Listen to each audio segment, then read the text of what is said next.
Qual que é o nome? No Alvo. No Alvo? No Alvo Podcast. Até a nossa E logo. qual que é o alvo? Olha aí. Vocês podem fazer essa pergunta para todo entrevistado. Nossa, pergunta Nossa, inicial. é mesmo. A gente tava procurando isso. Então a gente já Você faz tem uma agora. pergunta chave assim, qual é o teu alvo na vida? Olha, que da hora. Legal. Dá pra começar assim, mano?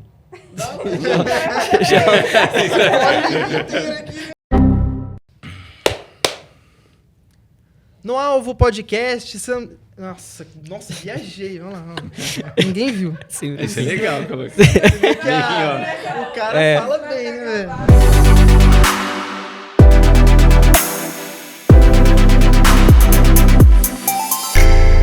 No Alvo Podcast, estamos hoje no nosso primeiro episódio, Pimenta, com um convidado super alegria, especial. Cara, que alegria. Como é que tá a expectativa, hein, cara? Cara, eu não sei nem explicar. Tanto por esse podcast que nasceu do coração dos jovens da Igreja Sonho de Deus, mas tanto pelo convidado que tá aqui na nossa frente, que é um cara É um astro, né? É excepcional. uma estrela, né, cara? A gente tá bem servido de convidado. Hein? Começamos com um nível top. É isso aí. Por favor, apóstolo Cristiano Miranda, se apresente. Pra mim é uma honra estar aqui. E pensa assim, ó, se eu fosse falar dois caras que eu admiro dos jovens, estão na minha frente aqui. Tiagão e Rafa. Caramba. Eu tenho um carinho muito grande por vocês e quando vocês me convidaram, eu tô com uma agenda bem apertada, mas eu falei pro Rafa de cara, não pode contar comigo, porque eu acho muito legal a ideia, o projeto, e tô feliz de estar aqui. É uma honra Então, pra quando você gente, me né? respondeu, eu tirei um print e mandei no grupo, aí todo mundo, Já comemorou, né? Foi bem Boa. legal. Legal. Bom, ele é apóstolo, pai de 2 filhos, né? Do Caio e da Bruna, casado com a Leila. É escritor também de alguns livros, né? Quer falar dos seus livros? Isso, sou escritor. Na verdade, assim, eu acho que se eu fosse colocar na sequência, né?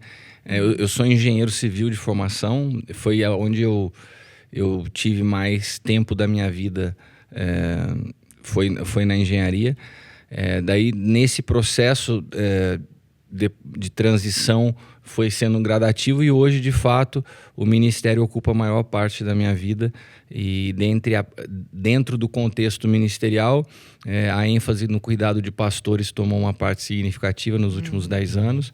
E os livros, daí faz parte dos milagres de Deus, né? Eu nunca fui escritor, mas à medida que eu fui entendendo que precisava escrever, foi saindo os livros. E daí o primeiro é o Cristo de Dentro para Fora, o segundo é o Poder da Ressurreição, depois a Engenharia da Graça, o último que é Maturidade e Destino, e tem até mais um agora, um bebezinho que a gente construiu um curso para os homens que chama Man at Work, e eu peguei, a gente produziu um livro para esse curso, um livro de 8 capítulos, que são 8 classes, e a gente transformou isso num livro. Inclusive, esse livro está sendo traduzido nesse final de semana em inglês e espanhol, Que legal. porque eu estou indo para uma viagem semana que Já vem. nasceu internacional.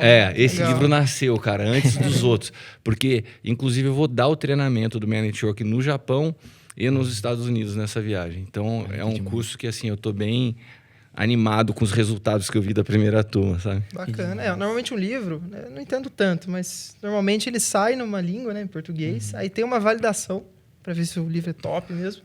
E daí começa a traduzir para as outras línguas. Esse aí já começou. Você vê só que já começou direto. Já começou bacana. Porque, na verdade, ele não é um livro, né, Thiago? A ideia dele é um curso. Um manual. É um manual. Legal. É um manual de apoio para o curso, porque depois a gente vai falar um pouquinho mais do curso. O curso é um trabalhar do Espírito Santo e não é para você aplicar o livro. Se você for fazer ali ponto a ponto, não vai dar resultado, mas se você usar o livro como uma bússola para deixar norte, um sim. norte, daí é legal. Bacana. Demais. Bom, olha, e assim, todo a trajetória do Kiko, né, do apóstolo Cristiano até aqui, tudo que ele passou até hoje, e eu e o Thiago, a gente vê você como uma referência em tudo, seja de família, no seu ministério, na forma que você impacta as nossas vidas e também o que você passou na sua juventude é algo que nos impacta muito. Então, receber você aqui nessa primícia, né? Porque é o primeiro episódio do No Alvo, tá sendo muito especial.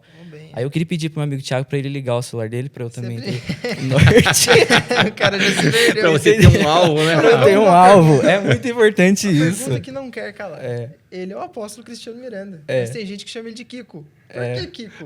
Onde surgiu o Kiko? Quem foi a primeira pessoa que fala, esse é o Kiko? Cara, esse apelido eu devo à minha tia. Eu tenho uma tia que se chama Daísa Eu conheço ela. Você conhece? De Instagram.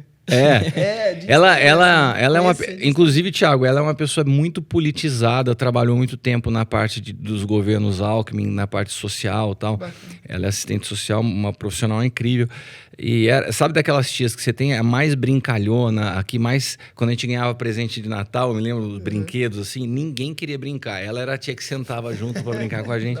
E quando eu era bem novinho, comecei a falar, eu chamava ela de Yaya, que eu não falava da Isa.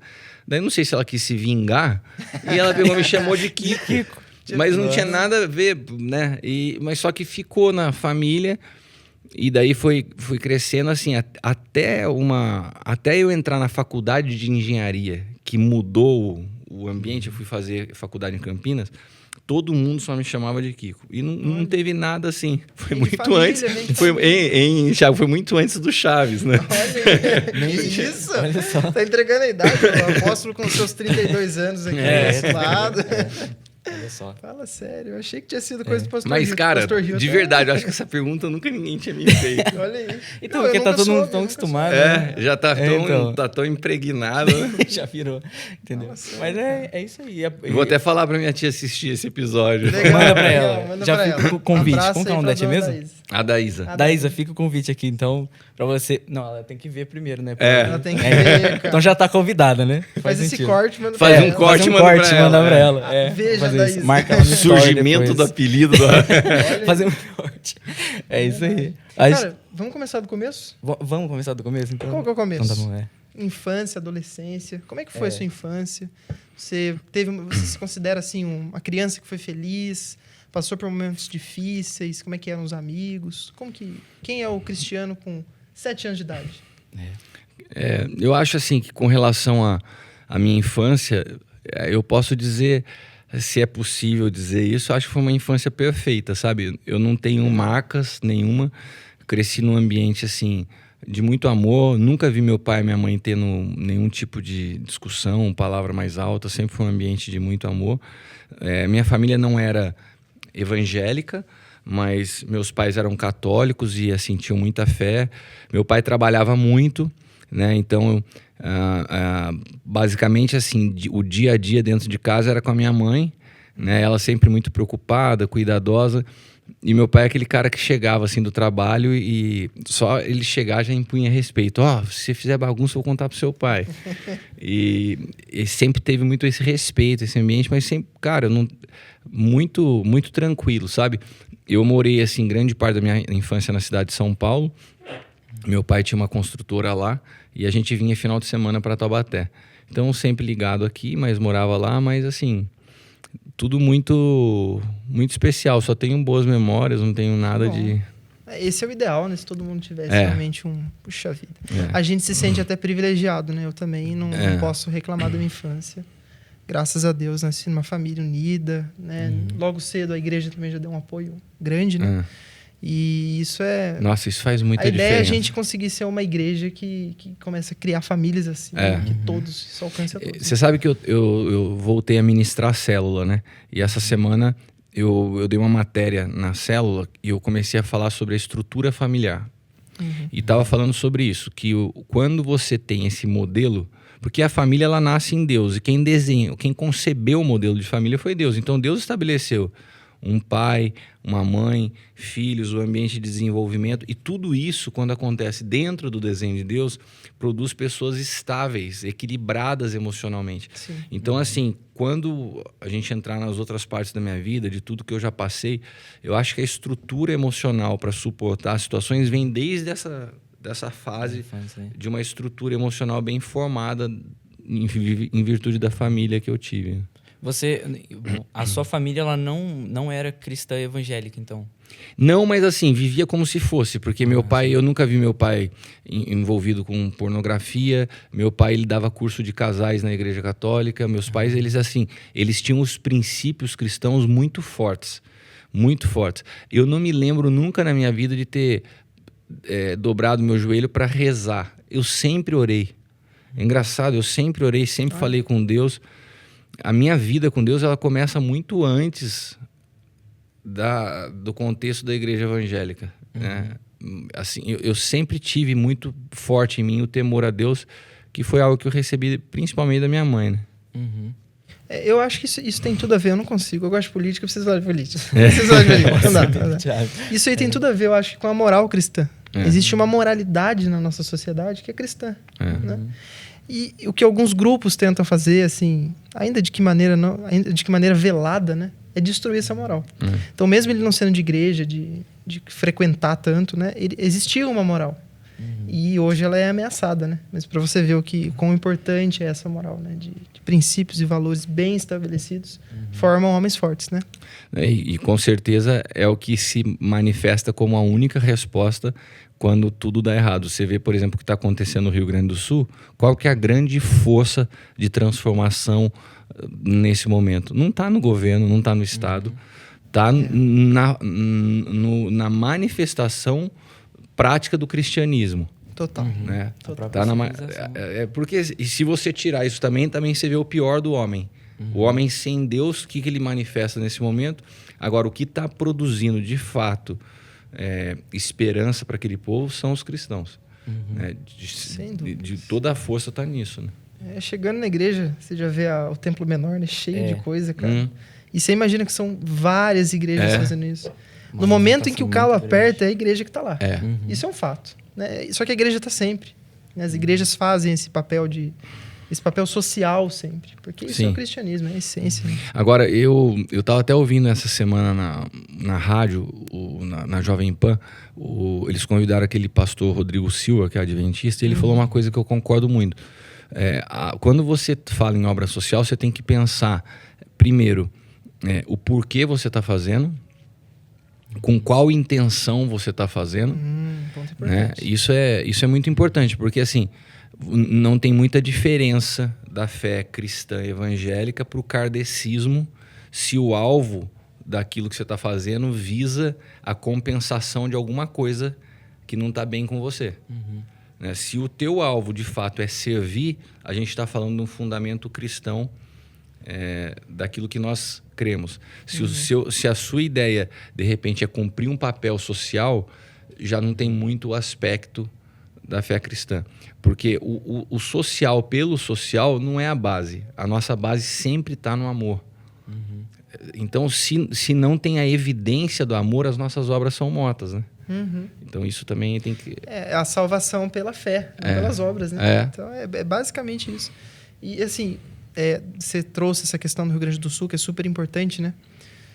Lógico que a gente não pode julgar. Mas você acredita que tem pastor, tem empresário, influenciador se aproveitando disso para tirar proveito dessa situação? De alguma maneira. Tiago, a gente vive hoje um momento, né, tão esquisito, né? As pessoas parece que elas fazem tudo por causa de evidência e por causa de visualização.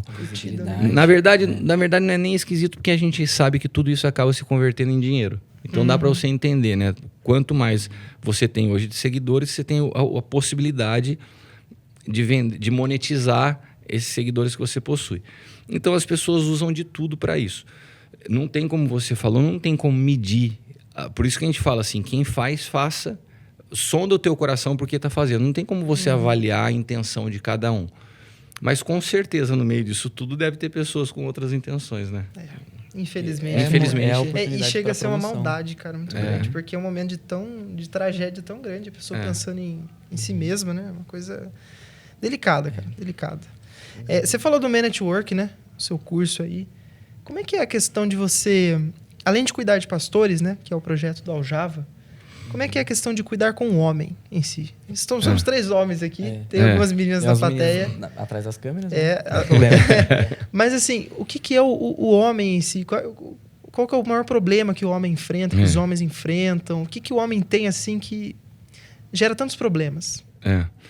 E que tem sido tão combatido por esse movimento woke, né? Por esses novos movimentos ideológicos, o homem parece que se tornou alvo de ataque, né? Esses dias eu vi uma mulher falando assim, eu não acredito em homem. Daí o cara perguntou pra ela assim, como foi a tua relação com teu pai? Ela falou assim, por isso que eu não acredito em homem, porque foi péssima. Ela falou assim, por isso que eu não acredito em homem, porque a minha relação com meu pai foi péssima. Daí ele falou assim, Então você está tomando como base o princípio a raiz da onde começou os teus problemas com o homem, porque o pai, ele é a primeira figura que nos faz entender a Deus, porque Deus escolheu se revelar ao mundo através de Jesus, sendo Deus o Pai e Jesus o Filho. Então, a Trindade é a manifestação de uma família que se revela ao mundo através de um pai e de um filho. Então, a figura do homem ela é tão atacada porque é o alvo do diabo para a distorção da identidade. Se você não entende o que é um pai, você não consegue entender quem é Deus e nem quem é você, porque a identidade está ligada com origem e destino. Olha aí. Qual a base mais forte de origem e destino na vida de um ser humano, senão o pai? É origem e quem dá destino. Então, se você perde a referência paterna, se a tua figura de homem é distorcida na vida, você é uma pessoa que fica completamente fora do eixo, né? Então, a grande dificuldade dos homens hoje, Tiago, respondendo à tua pergunta, é que hoje a maioria dos homens que eu lido vem de uma geração de órfãos. Olha. Isso está só se potencializando. Então, não só, eu poderia até fundir os dois numa coisa só, porque você separou os pastores dos homens, mas a maioria dos pastores tem problema de orfandade, né? Então, essa realidade do homem hoje sem um referencial de pai acaba sendo um homem mais frágil, acaba sendo um homem inseguro, acaba sendo um homem que busca se afirmar através daquilo que ele faz ou das suas conquistas, porque é um homem mal resolvido por dentro. E um homem com essa condição, não tem um homem nesse contexto não tem condição nenhuma de cuidar de uma mulher e construir uma família. E quando ele tenta isso, o caos está estabelecido. Ele vai ser, com certeza, um péssimo esposo, né? E um péssimo referencial de pai para os seus filhos. E daí a gente vê as consequências sobre a sociedade. Então, a gente vem tentando construir ferramentas que nos deem suporte para trabalhar com esses homens há muito tempo. Retiros, cultos específicos, palestras. Agora, a gente conversou muito ano passado, eu, o apóstolo Eli, o pastor Hugo também, buscando e orando. Senhor, o que a gente podia fazer? Porque parece que nada consegue produzir, sabe? Eu vejo a Leila lidando com as mulheres aqui na igreja.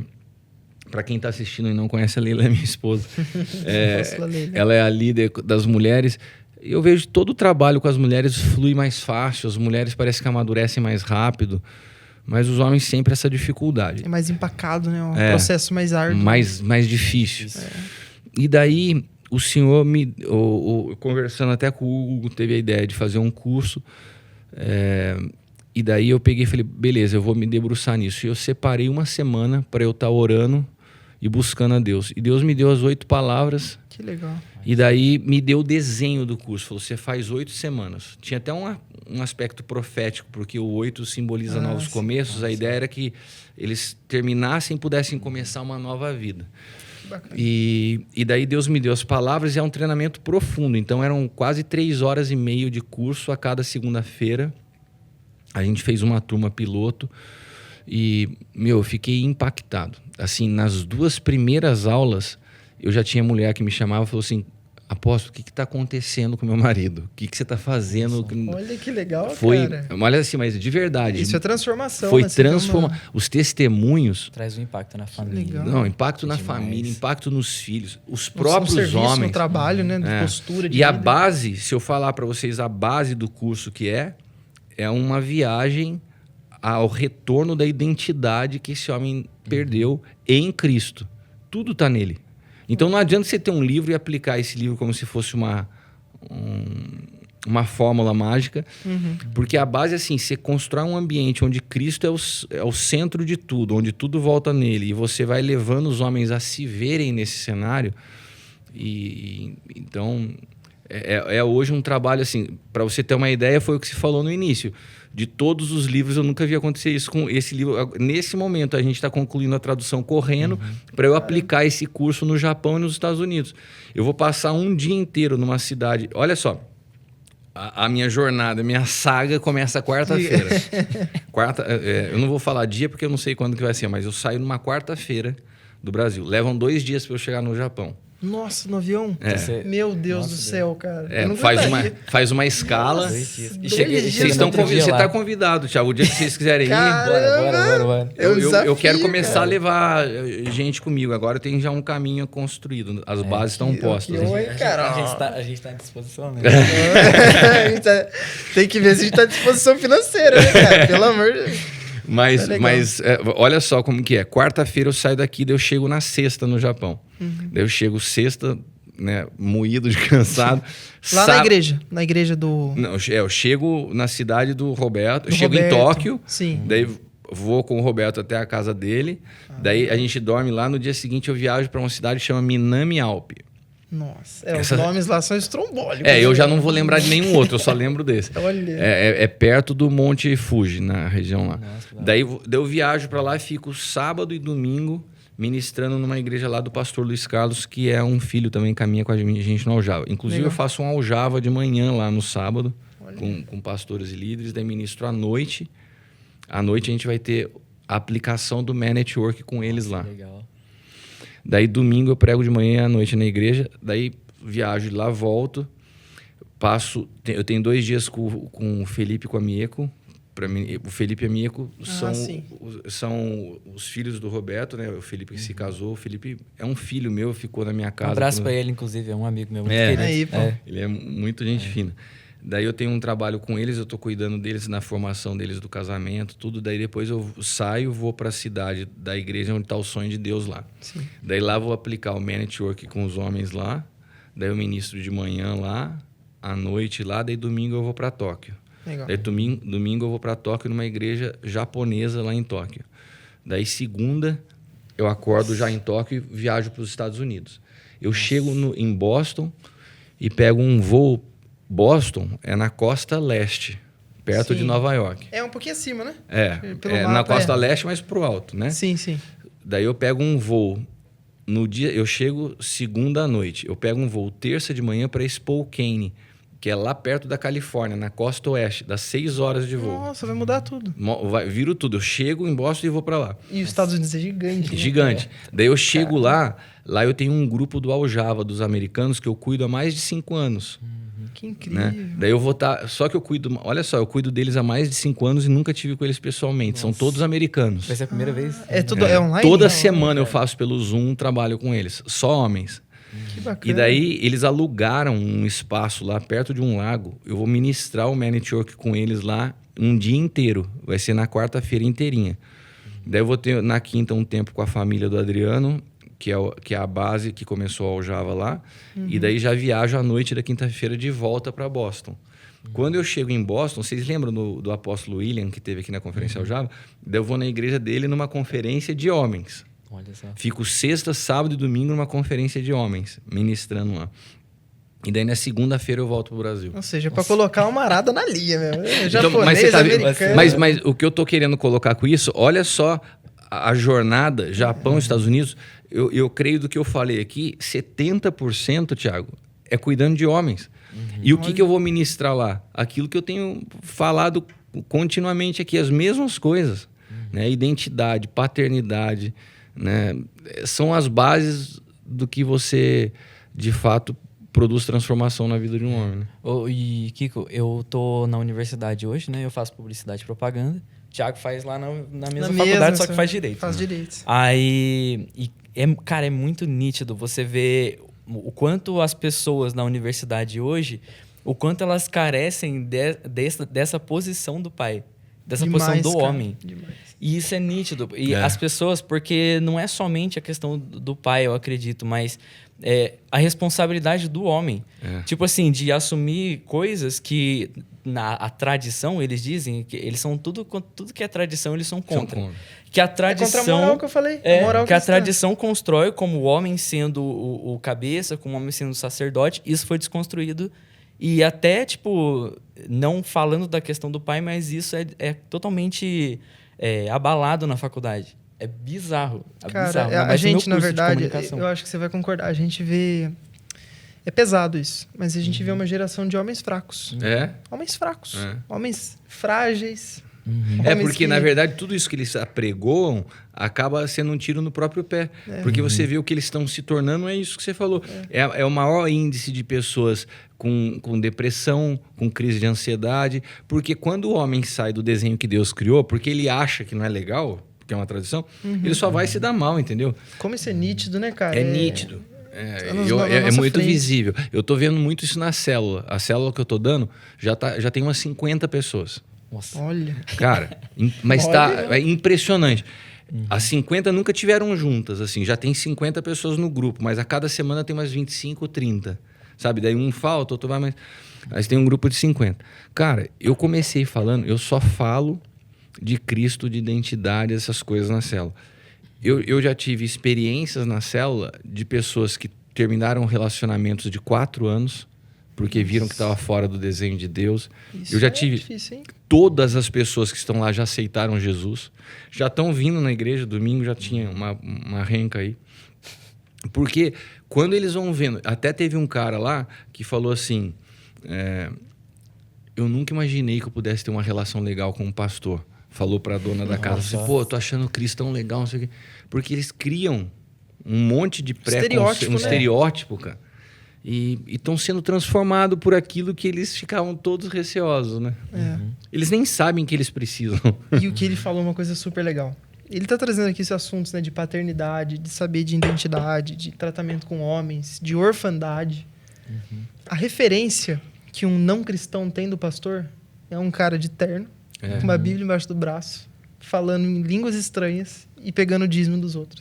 A referência hoje de pastor é isso. E infelizmente, hoje tem muitos maus exemplos, né? Péssimos exemplos que a gente vê, né? Muitas vezes as pessoas não têm contato, mas a imagem que foi que projetada... a imagem que foi Já não criada. gosta. Porque às vezes o cara, como pastor, ele não entende bem o ministério dele, que é de cuidar, né, de acolher. Não entende nem o que é a igreja, Thiago. Não entende nem isso. Né? Quantas pessoas que vêm Ministerial. no Aljava que eu preciso explicar pro cara, o que você está fazendo não é obra de Deus. Nossa, imagina o cara ouvir isso. Agora eu tenho falado muito para conselho de pastores. Segunda-feira agora, antes da viagem, eu vou para Ubatuba numa reunião do conselho de pastores. Todo conselho de pastores que eu vou, a base do que eu ministro para conselho de pastores é o desenho da igreja, né? Porque os pastores não entendem. Olha pra você ver. Uma loucura. Nossa, isso é... Vou pegar o livro aqui, cara. Ah, é mesmo? Tem um livro seu ali. Ele é... O autor é amigo do Cris. Ah, é Ele já mesmo? deve ter lido esse livro umas 10 vezes. Ó, essa não desmarca porque eu que tô lendo. Mas isso é um livro interessante, né? Da gente também deixar como indicação, né? Do JB. Inclusive tem um trecho do curso lá do Man at Work que está inspirado no tema, no título do livro, de meninos a homens. Tem um capítulo do Man at Work que é de menino a homem. Por isso. E esse, eu acho que, não sei se é no primeiro capítulo, eu tô na metade desse livro, eu vou terminar ele ainda. Eu tô no primeiro, ele falou sobre o Playboy. Eu ia falar disso. A revista Playboy, ela trouxe a Ela imagem... veio no contexto da guerra, né, cara? Então, e trouxe a imagem do homem, que, tipo assim, se ele for o pegador, milionário, estiloso, ele é o cara. E, na verdade, isso representa um vazio, né? Mas ela pegou o contexto bem do pós-guerra, onde o que tinha acontecido era um cenário propício, porque os homens tinham saído de casa, então os filhos cresceram sem os pais. Muitos deles perderam seus pais na guerra e muitos não tinham referência paterna. Daí a Playboy vê esse buraco e fala assim, eu vou construir um padrão de homem para essa molecada que tá perdida. Daí constrói. E quando você não tem o pai dentro de casa para falar, cara, isso não serve, eles caíram nessa história, né? Então ali foi construído esse modelo distorcido do que era o homem até esse momento na história, né? Do cara trabalhador que cuidava da família, tal. Você vê que é recente, né? Recente, É um problema que a gente está enfrentando agora. Um tópico para falar sobre... Acabou minha água? Produção. Tópico para falar sobre como foi o seu processo, porque assim como o título do livro é de meninos a homens, eu queria saber de você, Kiko, como que foi o seu processo para entender isso? Porque eu já vi muitas vezes você falar da sua história de conversão. E você se converteu com 20 anos, né? A minha idade. Aí, rapaz, você já tá à frente. E assim, eu queria entender quando que foi esse processo para você, de você entender essa transferência, sabe? Essa passagem de ser de menino a ser o homem e hoje o homem que Deus espera que você seja. Quando você quando você identificou isso, né? Na verdade, eu acho assim, eu entendo que essa transição ela tem várias etapas. Ela não tem uma etapa. Porque assim como você... um pai é o responsável de emancipar um filho.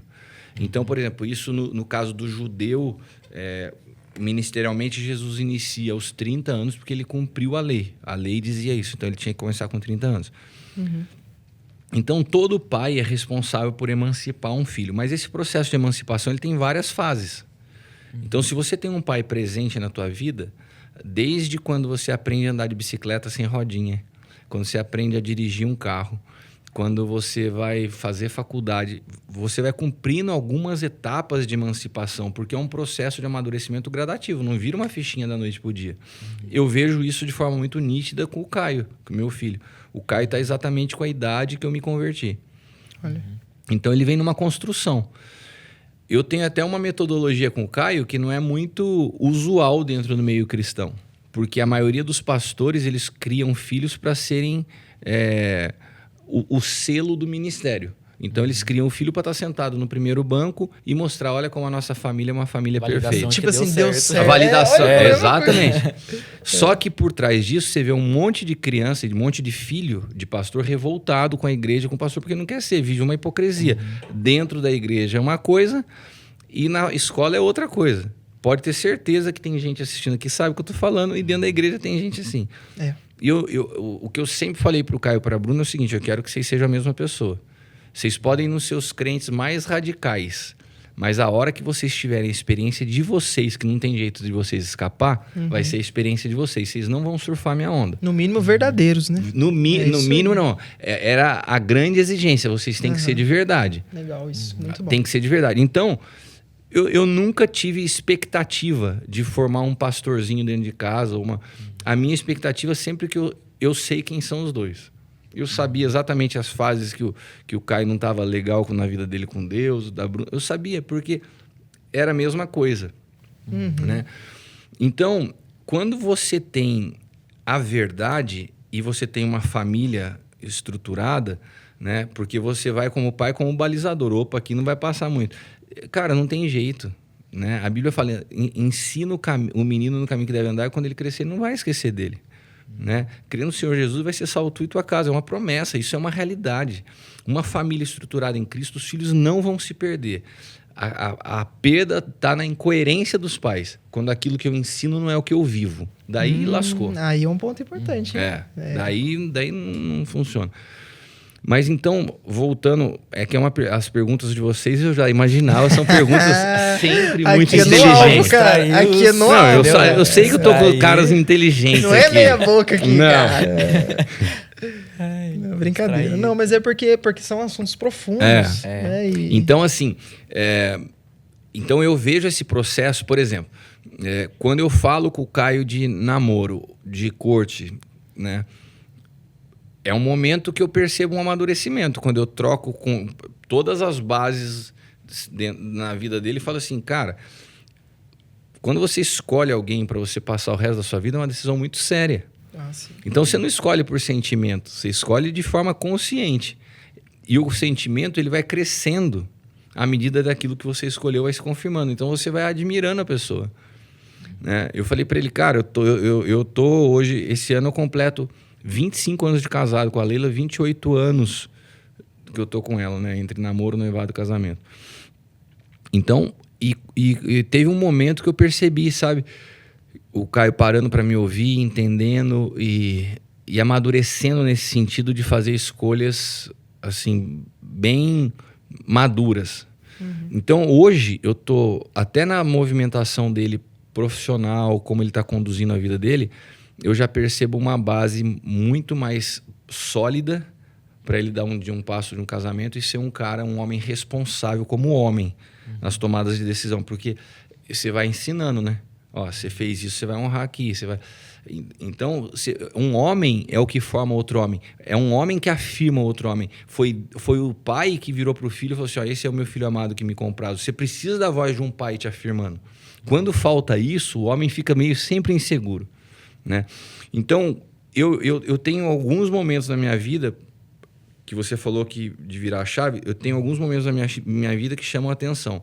Quando eu vou morar fora, o meu pai falou assim, não, pode ir. Então, quando meu pai confiou para mim ir morar fora, naquela época, morar em Campinas era quase como hoje morar nos Estados Unidos. Porque não tinha comunicação. Um monte de coisa, né, cara? Não tinha, cara. Foi que ano isso? Eu fui para lá em 1991. Nossa, 91. Eu tinha 17 anos de idade, Thiago. Daí você imagina, você vai para uma cidade... Não tinha nem internet, assim, não né? tinha internet. Rede social. Não, em 91... Pô, nós estamos acabando com o nosso convidado. Não, mas seus 32 mas anos aí. Mas é verdade, se você for ver a evolução da tecnologia, foi muito rápido. Em 91 não tinha celular, não tinha internet. A comunicação se dava...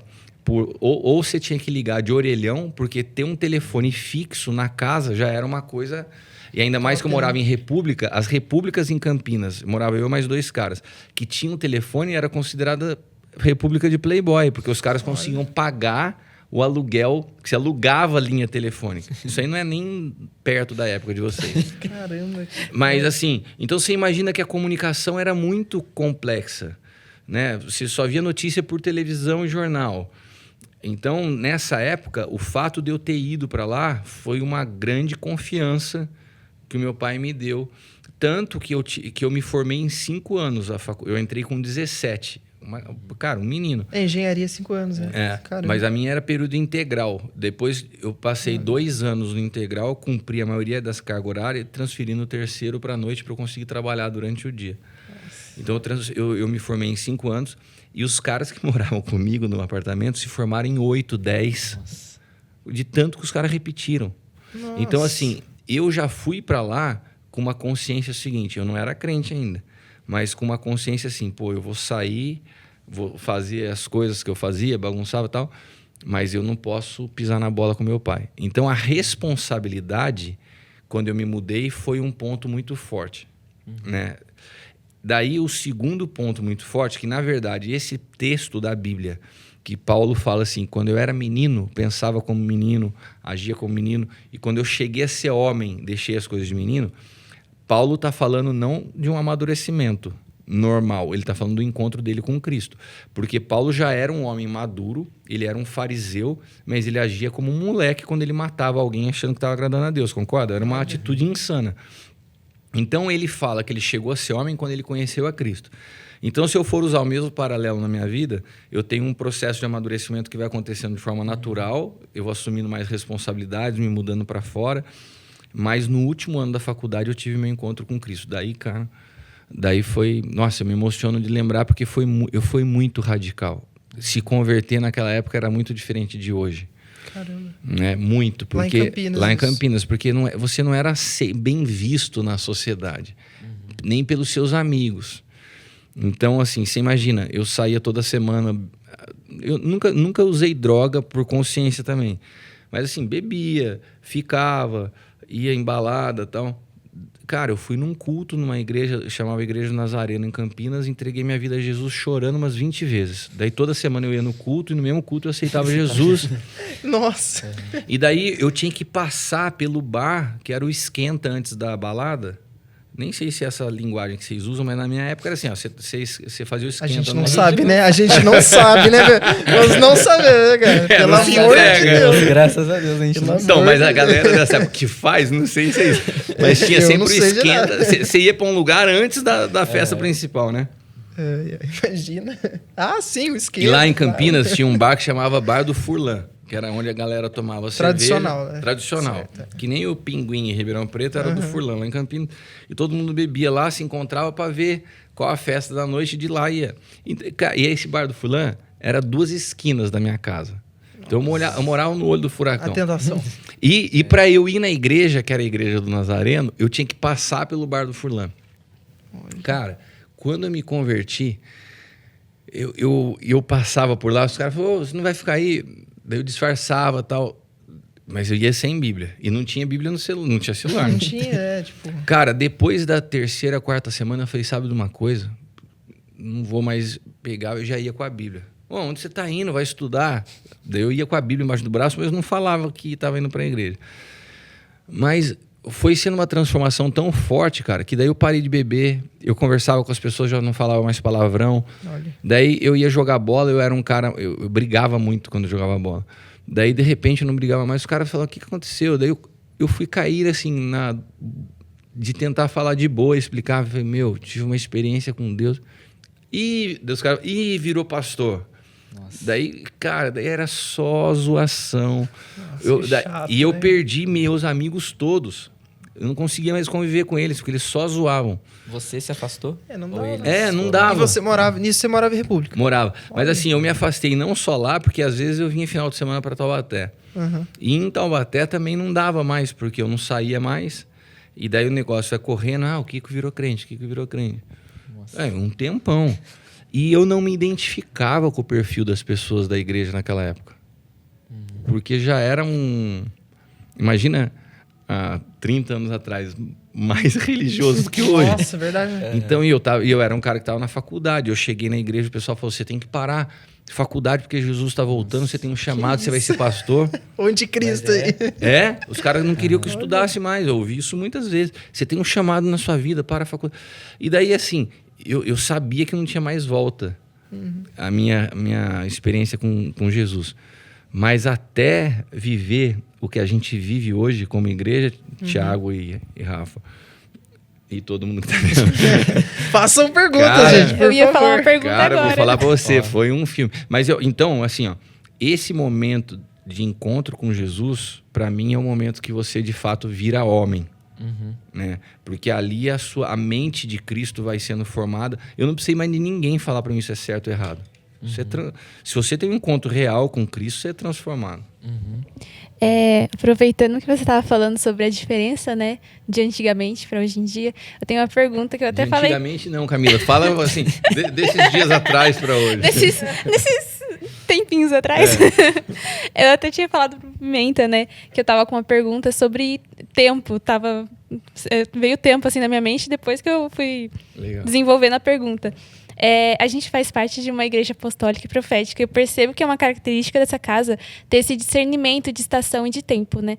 E você, como apóstolo, qual é o discernimento ou percepção que você tem do tempo que a gente está vivendo hoje? Nossa, eu falei de dois jovens que eu admiro. Você vê a qualidade da nossa plateia, né, cara? Tem o Breno também que não tá aqui, mas o Breno também faz mas parte. é que a Camila eu tenho uma história com ela, assim, muito, muito forte, né? Eu não sei, posso contar? Pode. Mas eu tenho uma história com a Camila muito forte. Eu fui pregar na cidade de Cruzeiro. Isso, cara. Daí eu chego Quase lá. 10 anos, né? Tá sentada a família dela, o pai, a mãe, ela. E cara, eu acho que eu fui orar com vocês. Eu fui conversar com eles e eu falei, e Deus falou comigo assim, cara, você vai cuidar dessa menina. Nossa. Passou, mais forte assim dentro de mim. E eu olhei para ela de uma forma diferente, falei, cara, essa menina é especial. E Deus falou para mim, você vai cuidar dessa menina. Passaram-se algum tempo, o pai dela veio a falecer. Daí eu fui até a cidade deles, né, no dia do velório, do enterro, tudo. E daí na hora que eu vi elas, a esposa, as meninas sozinhas, a gente falou para elas, vocês precisam vir para Taubaté. E daí a gente trouxe elas de lá. Eu lembro quando ela chegou aqui, elas foram direto para minha casa. Acho que vocês dormiram lá 2 noites até. Não tinham casa para vir para cá, né? E daí a gente as recebeu aqui e vê hoje elas como parte da igreja, né? Eu lembro quando ela foi começar a parte da faculdade, as decisões profissionais, sempre nos momentos mais marcantes, assim, a Camila vem falar comigo, né? Então, assim, eu tô me controlando, porque eu sou São Paulino, sabe, Thiago? Chorão, né? Então Chorão, a gente né? é meio sensível. Mas ver, assim, a pessoa que a Camila se tornou, para mim, eu tenho muito orgulho. Fico muito honrado, porque eu sei quem a Camila é em Deus, né? Legal. E eu sou muito... Eu tenho muita admiração pelos jovens aqui, de vocês, né? Vocês são muito fora da curva, perto do que a gente está vivendo hoje. Então, é mais motivo de honra estar aqui. Mas, assim, engraçado você ter me feito essa pergunta do tempo, Camila, que eu estava tomando café agora à tarde lá em casa com a Leila e eu falei para ela de algo que me chamou muita atenção no que eu estava estudando essa semana. Exatamente sobre isso. Sobre a estação que nós estamos e o que vai vir para os próximos 10 anos. Então, eu vou responder a sua pergunta, que ela é bastante interessante. A gente está vivendo um momento hoje muito, muito interessante, assim, estatisticamente, porque tem um envelhecimento da população mundial que já está de forma muito forte, consolidado na Europa, nos Estados Unidos e nos países da Ásia, como o Japão. Por exemplo, se vocês um dia forem para lá, vocês vão ver o que é uma população envelhecida, né? A Europa também, falta mão de obra, falta tudo. E nos próximos 10 anos, todos os cenários apontam que mais de 60% da população brasileira vai ser uma população mais velha, porque a cultura hoje é que os jovens não têm um filho, tem uma galera que não quer nem casar. Então já está diminuindo hoje e a tendência é que isso aumente muito nos próximos 10 anos. Então, se a gente falar de um cenário de 10 anos, a gente vai ter uma população no Brasil, já, não ainda igual à Europa, mas já muito envelhecida, com um percentual muito mais alto, de mais de 60%, né, de pessoas com mais de 60 anos, que vai ser a base da sociedade brasileira e a minoria formada de jovens. O que acontece? A igreja se preparou para jovens.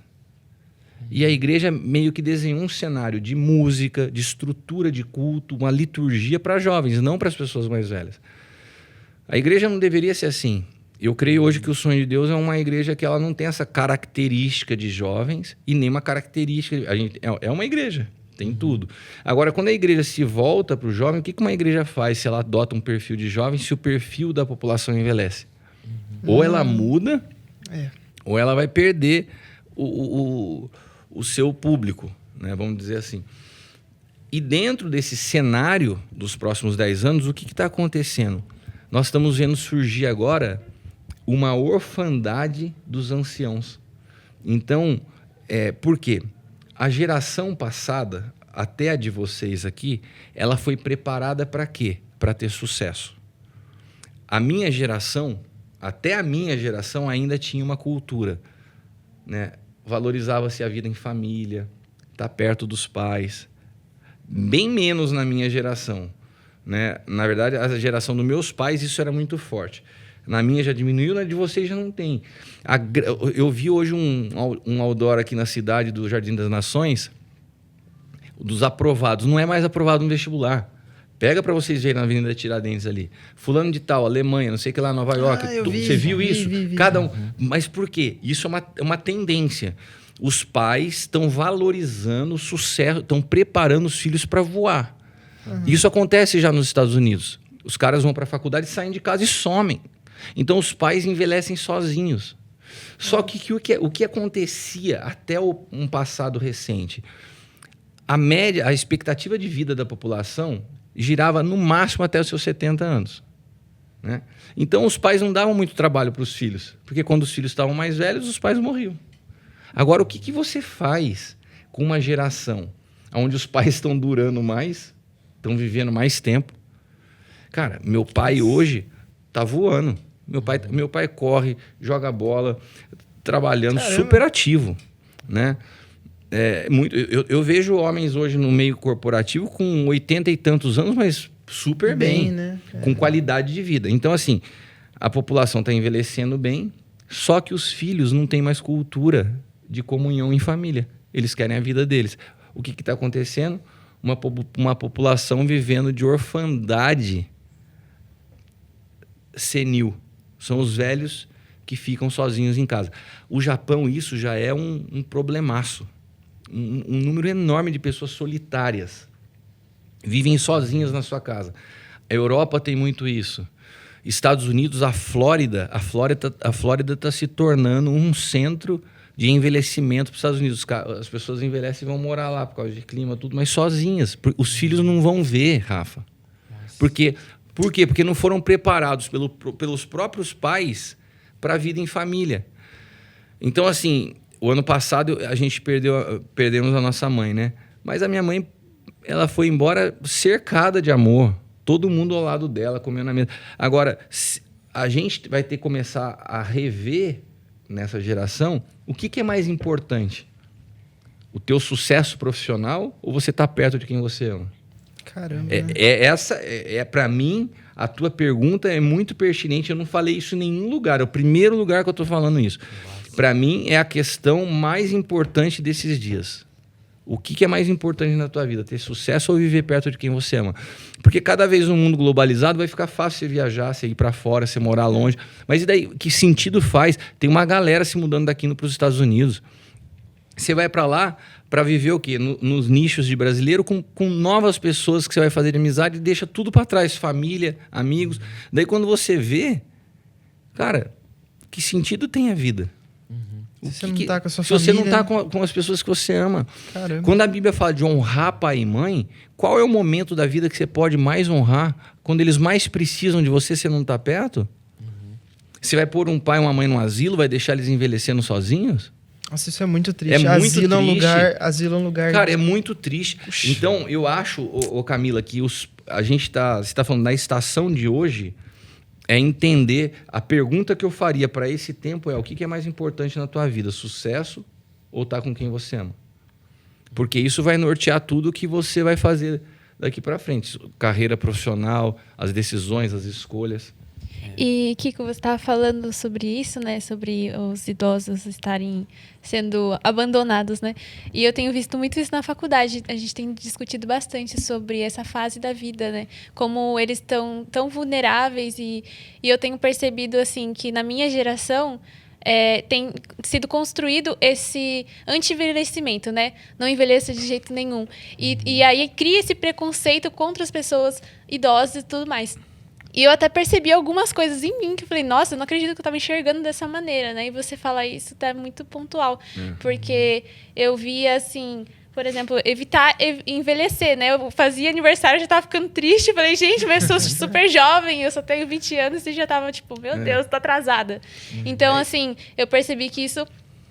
querendo ou não, acaba não interferindo só como a gente se vê, né? Mas como vê o outro, né? E enxergar o outro assim, nossa, ele não sabe de nada porque é mais velho.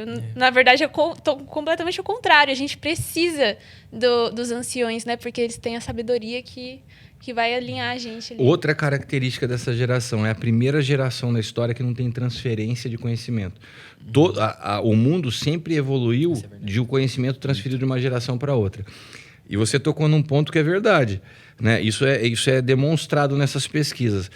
Essa geração passou a perder a admiração pelos mais velhos. Ela não para ouvir, porque ela acha que ela já sabe tudo, porque hoje uma criança está ensinando um avô a usar o celular. Então, putz, esse cara não sabe nada.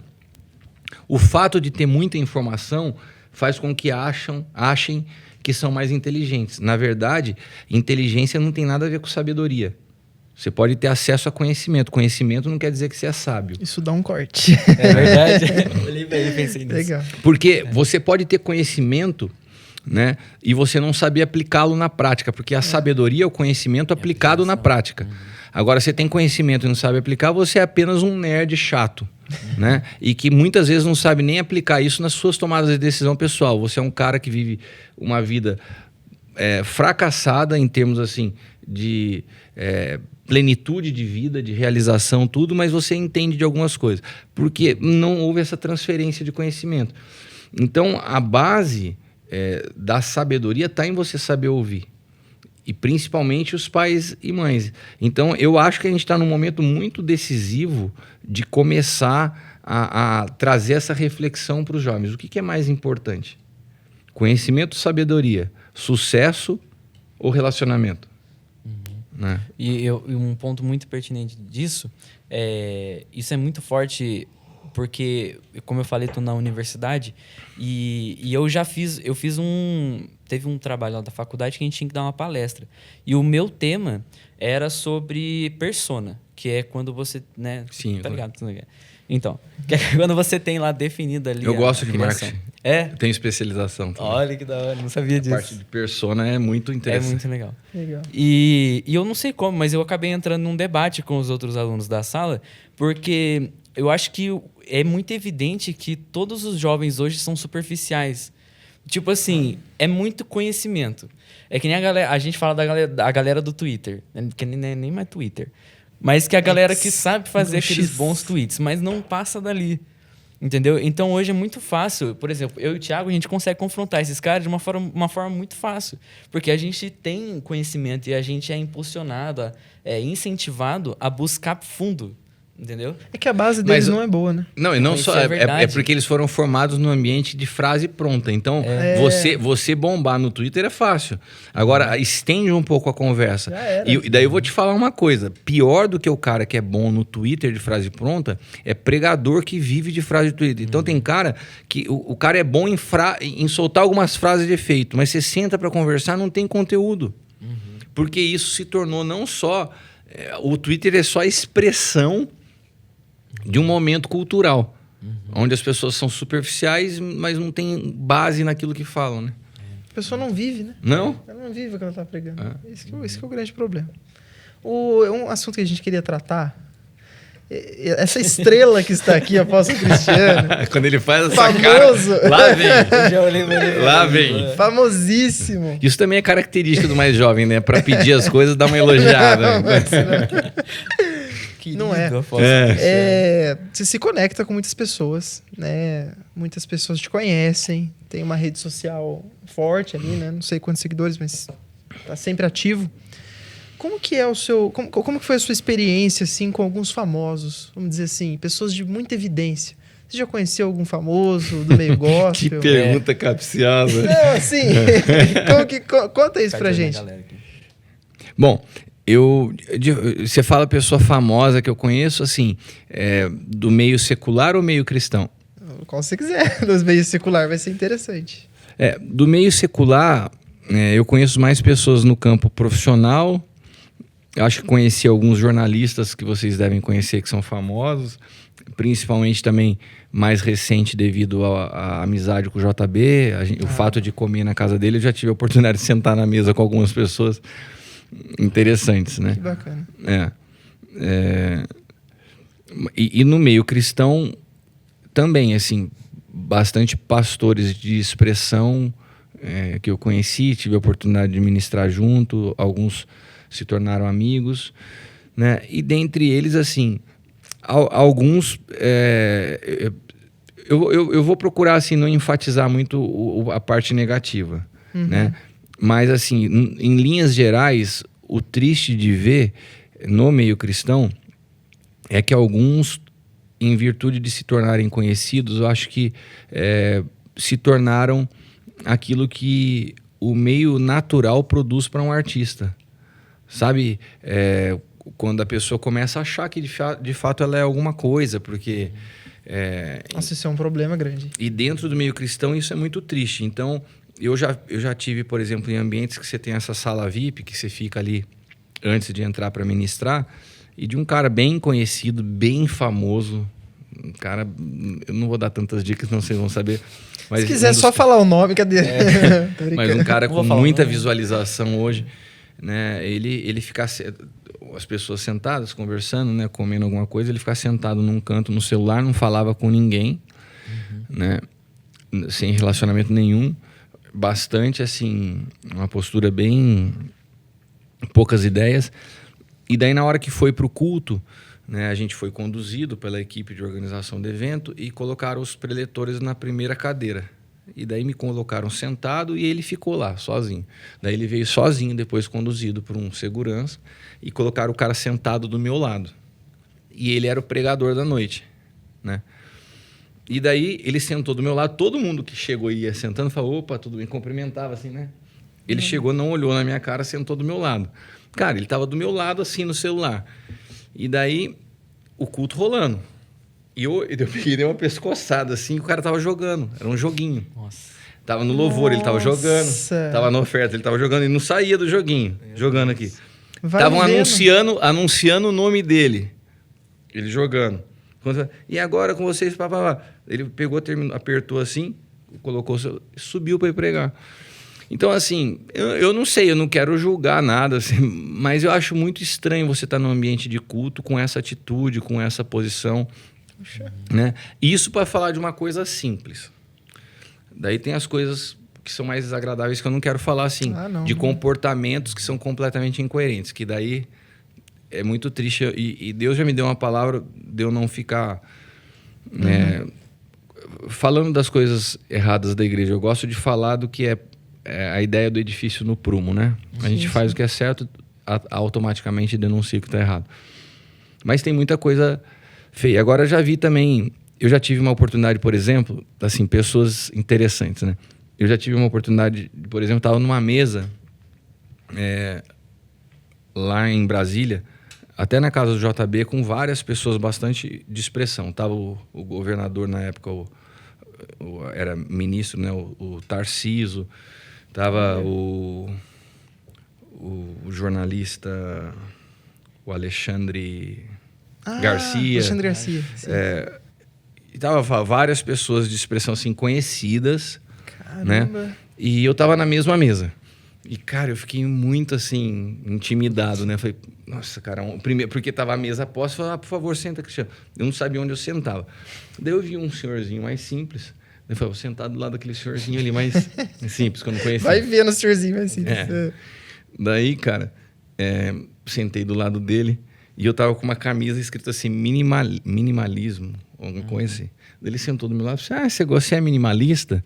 Eu falei, eu não diria que sou minimalista, mas eu gosto muito assim do preto, branco, o do senhorzinho, básico. né? Tinha que ser o senhorzinho. Daí ele pegou, puxou e, cara, eu falei, cara, que legal, né, cara? Essa mesa que eu tava meio desconcertado, só gente famosa, o senhorzinho aqui, vou colar na dele aqui, a gente vai trocando ideia, eu não fico sozinho, né? E daí ele falou assim, daí o pessoal saiu para servir para o prato, ele falou, vamos lá servir? Eu falei, vamos lá. Daí fui lá junto, batendo um maior papo, né? Daí depois o apóstolo Hélio chegou, falou assim, você tá que tá, hein? Eu falei, por que, apóstolo? Falei, só batendo papo com o embaixador dos Estados Unidos no Brasil. O cara era embaixador dos Estados Unidos no Brasil. E assim, super simples, cara. E eu trocando uma ideia com o cara, achando que... Eu falei assim, vou sentar do lado do tiozinho aqui, que é mais de boa, né? Às vezes é parente de alguém. Pensa que alguém mais... Olha... Então, assim, você vê um cara humilde que não faz da posição dele algo... É tão legal, porque quem era eu ali naquela mesa? Um mero Zé Ninguém, né? E o cara me deu uma maior atenção, me tratou com o maior carinho, com o maior respeito. Um cara na posição dele, pegar um cara que, né, e tratar... Eu achei muito legal a atitude dele, foi super humilde, né? Normalmente, as pessoas numa posição, às vezes, são um pouco mais... Sobe um ego, Esses dias a gente teve, né, Thiago? A gente teve uma experiência assim, algumas, né, na escola de governo. Porque veio o pastor Jim Garland, né? O cara, né, ele é só conselheiro do Trump, só isso. Cara, e o cara trocando uma ideia, tirou foto com o Thiago, ele tirou uma foto minha também. Nossa, e é pior que meu inglês, ele é assim, ele é uns 70%. Entendeu? Às vezes eu entendo, às vezes então. Daí ele chegou, acho que eu cumprimentei ele e tal, ele começou a puxar papo, porque ele pensou que eu sabia falar inglês. Eu estava assim, ok. E ele lá falando, poxa. E trocando uma ideia com a gente, o cara tem uma relevância tão grande. Mas na verdade, assim, eu acho que no meio cristão, as pessoas que são maduras em Cristo, os homens de Deus, naturalmente são humildes. Porque é impossível você ser um homem cheio de Cristo e ser orgulhoso. Tem alguma coisa que não fecha nessa conta. Então você já entende que o oposto que eu estou querendo dizer. Mas assim, se o cara é um homem de Deus, ele não vai se sentir nessa posição que ele é o cara, não. Então ele vai ser natural com você. Quando a pessoa ocupa uma posição e que acha que a posição faz dele alguma coisa, ele tem problema de identidade. É a questão de Jesus, né? O que diz os homens que eu sou? Você vive em função do que os homens dizem que você é ou você sabe quem você é? Porque quando você sabe quem você é, você não precisa de uma posição para se... Eu acho que os famosos, às vezes, eles acabam se sentindo muito estrelinha, né, cara? Assim... Porque também eles recebem muitos elogios, né? Eu acho que, às vezes, o próprio meio acaba produzindo isso, né? E sem perceber, o cara já tá tomado. É complicado. Vou só interromper, porque a Salma tem uma pergunta. Perfeito. E ela falou pra... Cristiano, eu tenho uma pergunta pra você. Nossa, Cristiano! Agora eu fiquei assustado. Xingando o nosso Ela se levantou, falou de Cristiano. Tinha que ter gravado, né? Eu tenho uma pergunta pra você, mas eu queria começar com uma frase que eu gosto muito. Correr risco com Deus é o lugar mais seguro que a gente pode estar.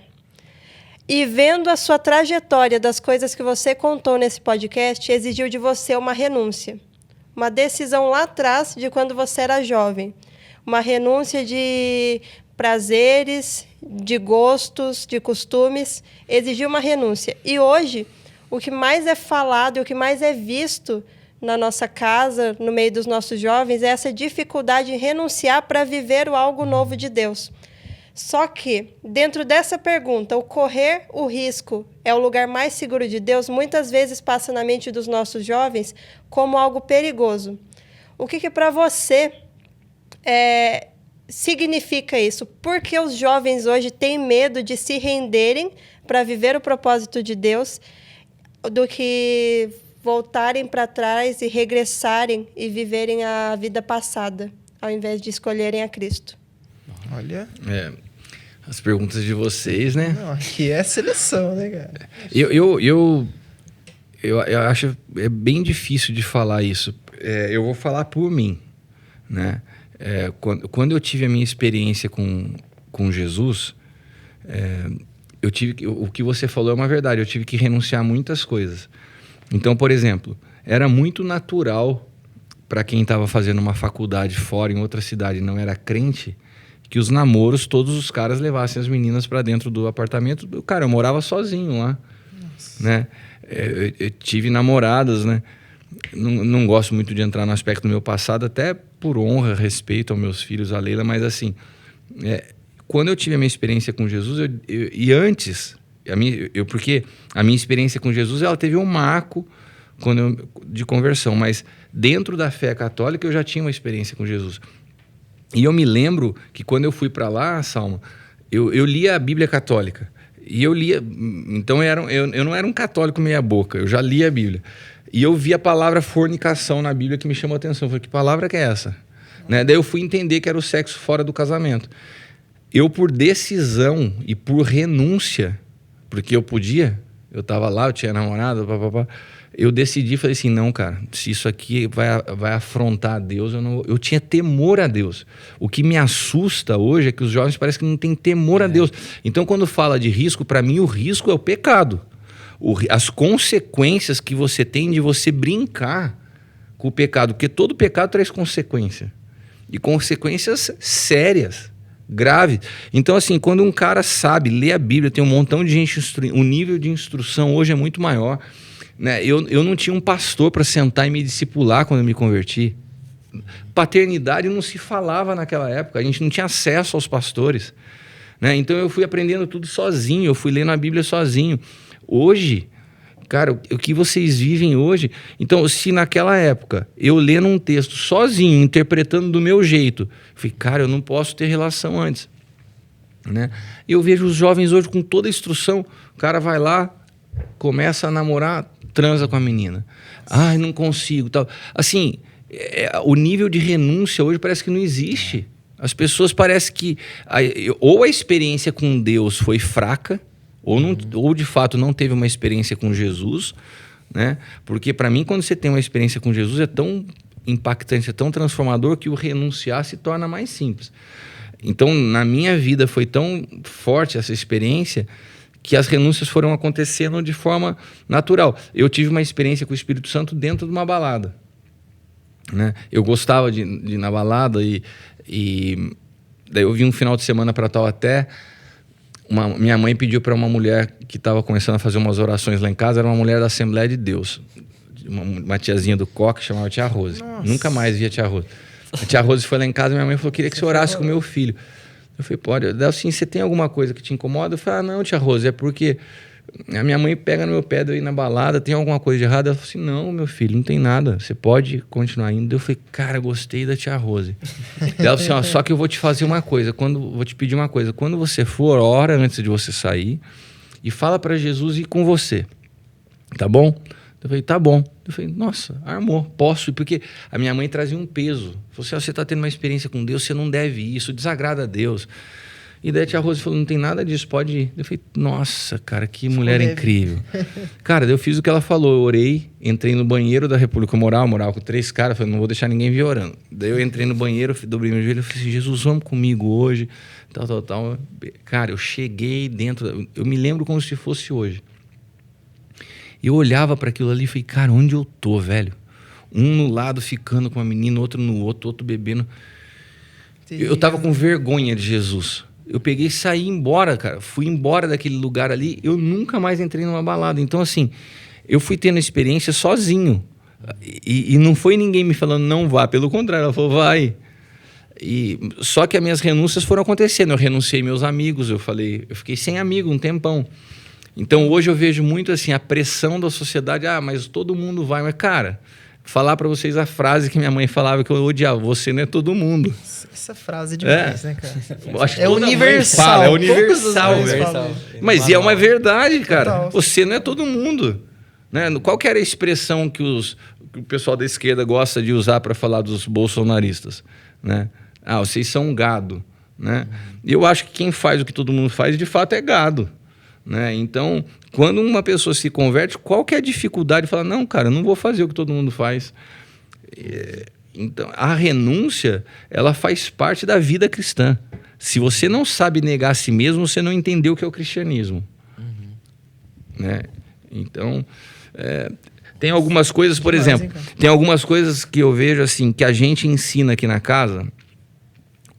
O apóstolo L, por exemplo, ele não acha legal o uso de tatuagem. Daí eu vejo, às vezes, as pessoas falando, por quê? Porque, eu falei, cara, eu vou falar uma coisa pra você. Quando meu pai falava pra mim assim, não acho legal, bastava. Daí parece que hoje você precisa de um monte de argumento para poder te convencer. É muito chato, cara. Só provar que muito chato. Se você perguntar para mim, por que você não fez, não tem uma tatuagem no braço, se você não era crente? Eu falei, cara, porque um dia eu tava lá em Campinas, na minha época já tinha, eu falei, vou fazer uma tatuagem. Liguei pro meu pai e falei assim, não, acho horrível isso aí. Uma vez. Nunca mais cogitou. Acabou, nunca mais cogitei. Né? Então, eu acho que a renúncia faz parte de uma vida, de um processo de obediência. E quando você conhece a Deus, Jesus falou, você quer me seguir? Então, beleza. Então, toma a sua cruz, você nega a si mesmo, vem e me segue. Né?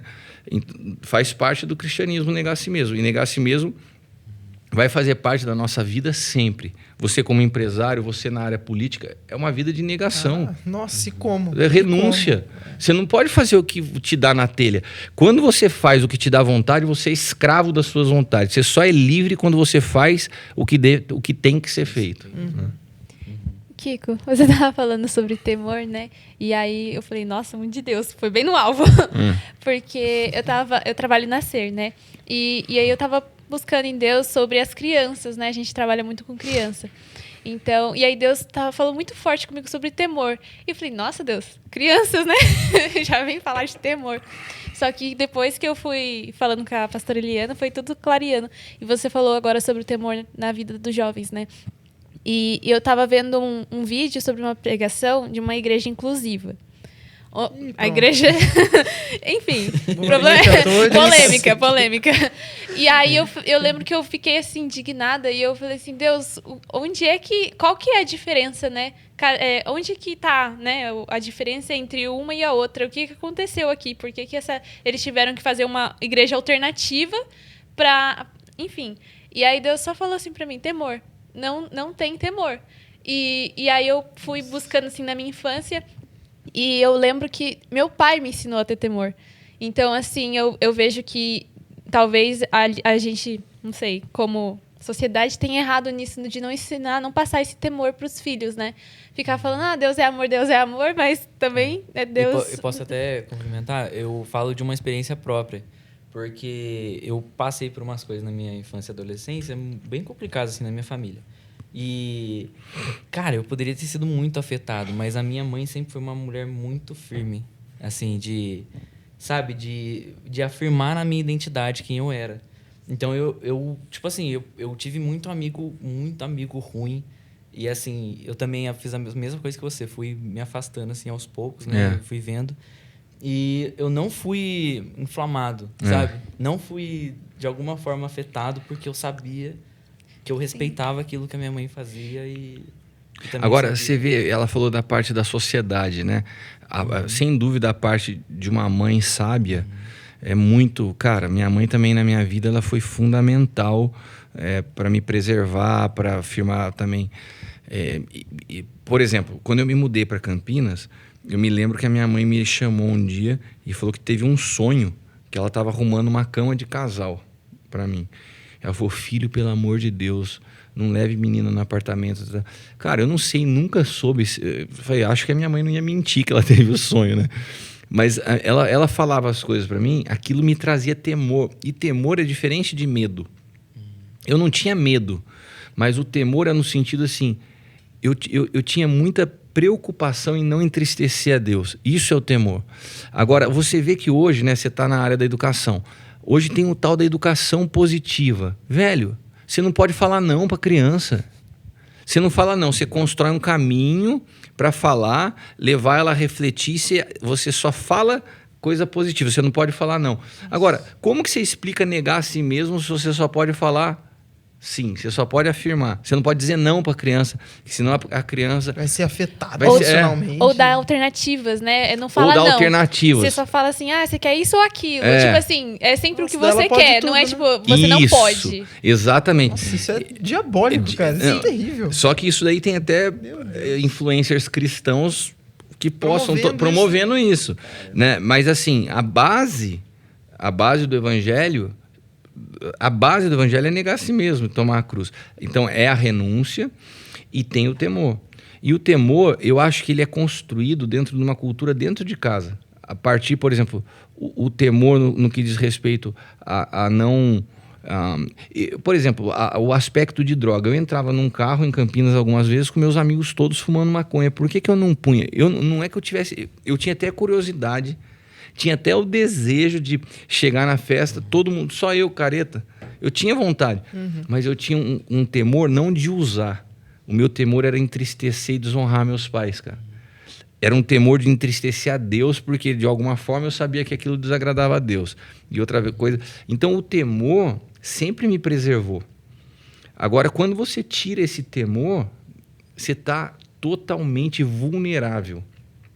Vulnerável, porque daí você entra num processo de disruptura tão grande ao ponto de você ver hoje as identidades completamente destruídas, fragmentadas, porque as pessoas elas vão para um caminho que não tem mais... É um negócio horroroso, elas são desconfiguradas porque elas perderam completamente o temor. Eu vou fazer o que eu quero fazer na minha vida. Né? Você tira o freio, né, que te protege. Aí que tá a diferença, né, da liberdade e da libertinagem, né? E aí, entra a minha pergunta, que eu nem cheguei a fazer a pergunta, né? A gente foi falando. E a gente estava falando de sabedoria, né? A Bíblia fala que o temor ao Senhor é o princípio da sabedoria. Né? Então, você vê que as coisas estão conectadas. Eu acho que isso aí tá em Provérbios 1. Tá bem no comecinho, né? Então, você vê a diferença de conhecimento. O conhecimento, ele parece que ele vai contra o temor. Nossa. Agora, o temor tá ligado à sabedoria. É o requisito para você atingir a sabedoria. É temor, né? Eu ia falar, a minha pergunta seria como que a gente pode passar isso? Com que forma a gente passa isso, ensina, né? Para os jovens em si. Boa pergunta, Camila, porque assim, eu falei muito isso no curso dos homens, tenho falado muito isso até com a liderança da casa, a gente está revisando até algum material. Agora, essa semana eu estava trabalhando sobre isso, o material da célula, porque o fato de eu voltar a ministrar a célula, para quem está nos assistindo, a célula vai muito novo convertido. Eu me deparei com a possibilidade de estar... Porque eu me tornei, nos últimos anos, principalmente um ministro de ministros. Então, assim, eu estou pregando sempre em igrejas ou para pastores. E eu me apaixonei de novo de pregar para novo convertido.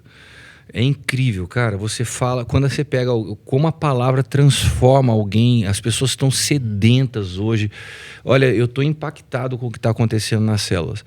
Só que a gente precisa saber como comunicar.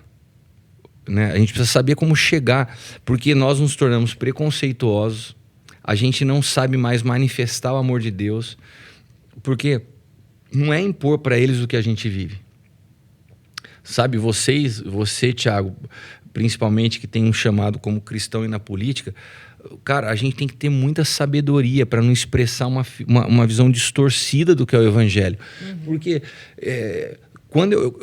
depois nos bastidores eu conto para vocês os casos das células. Não dá para falar aqui. Mas assim, quando você vai manifestando o amor de Deus através de evidências da sua vida, o próprio Espírito Santo vai operando. É ele que vai convencendo as pessoas. Você não precisa ficar falando para você, nossa, você faz isso? Isso não é de Deus. Tem umas coisas que a gente faz, chegar para a criança e falar, eu estava falando no curso dos homens para paz, quando você fica falando para o teu filho, isso não pode, isso é do diabo. Nossa, isso aqui, essa música não é de Deus. Cara, você vai enfatizando tanto o mundo que daí a criança parece que por curiosidade ela vai fazer. E parece que você vai dando ao diabo uma coisa que não é dele, sabe? Então, quando você explica assim,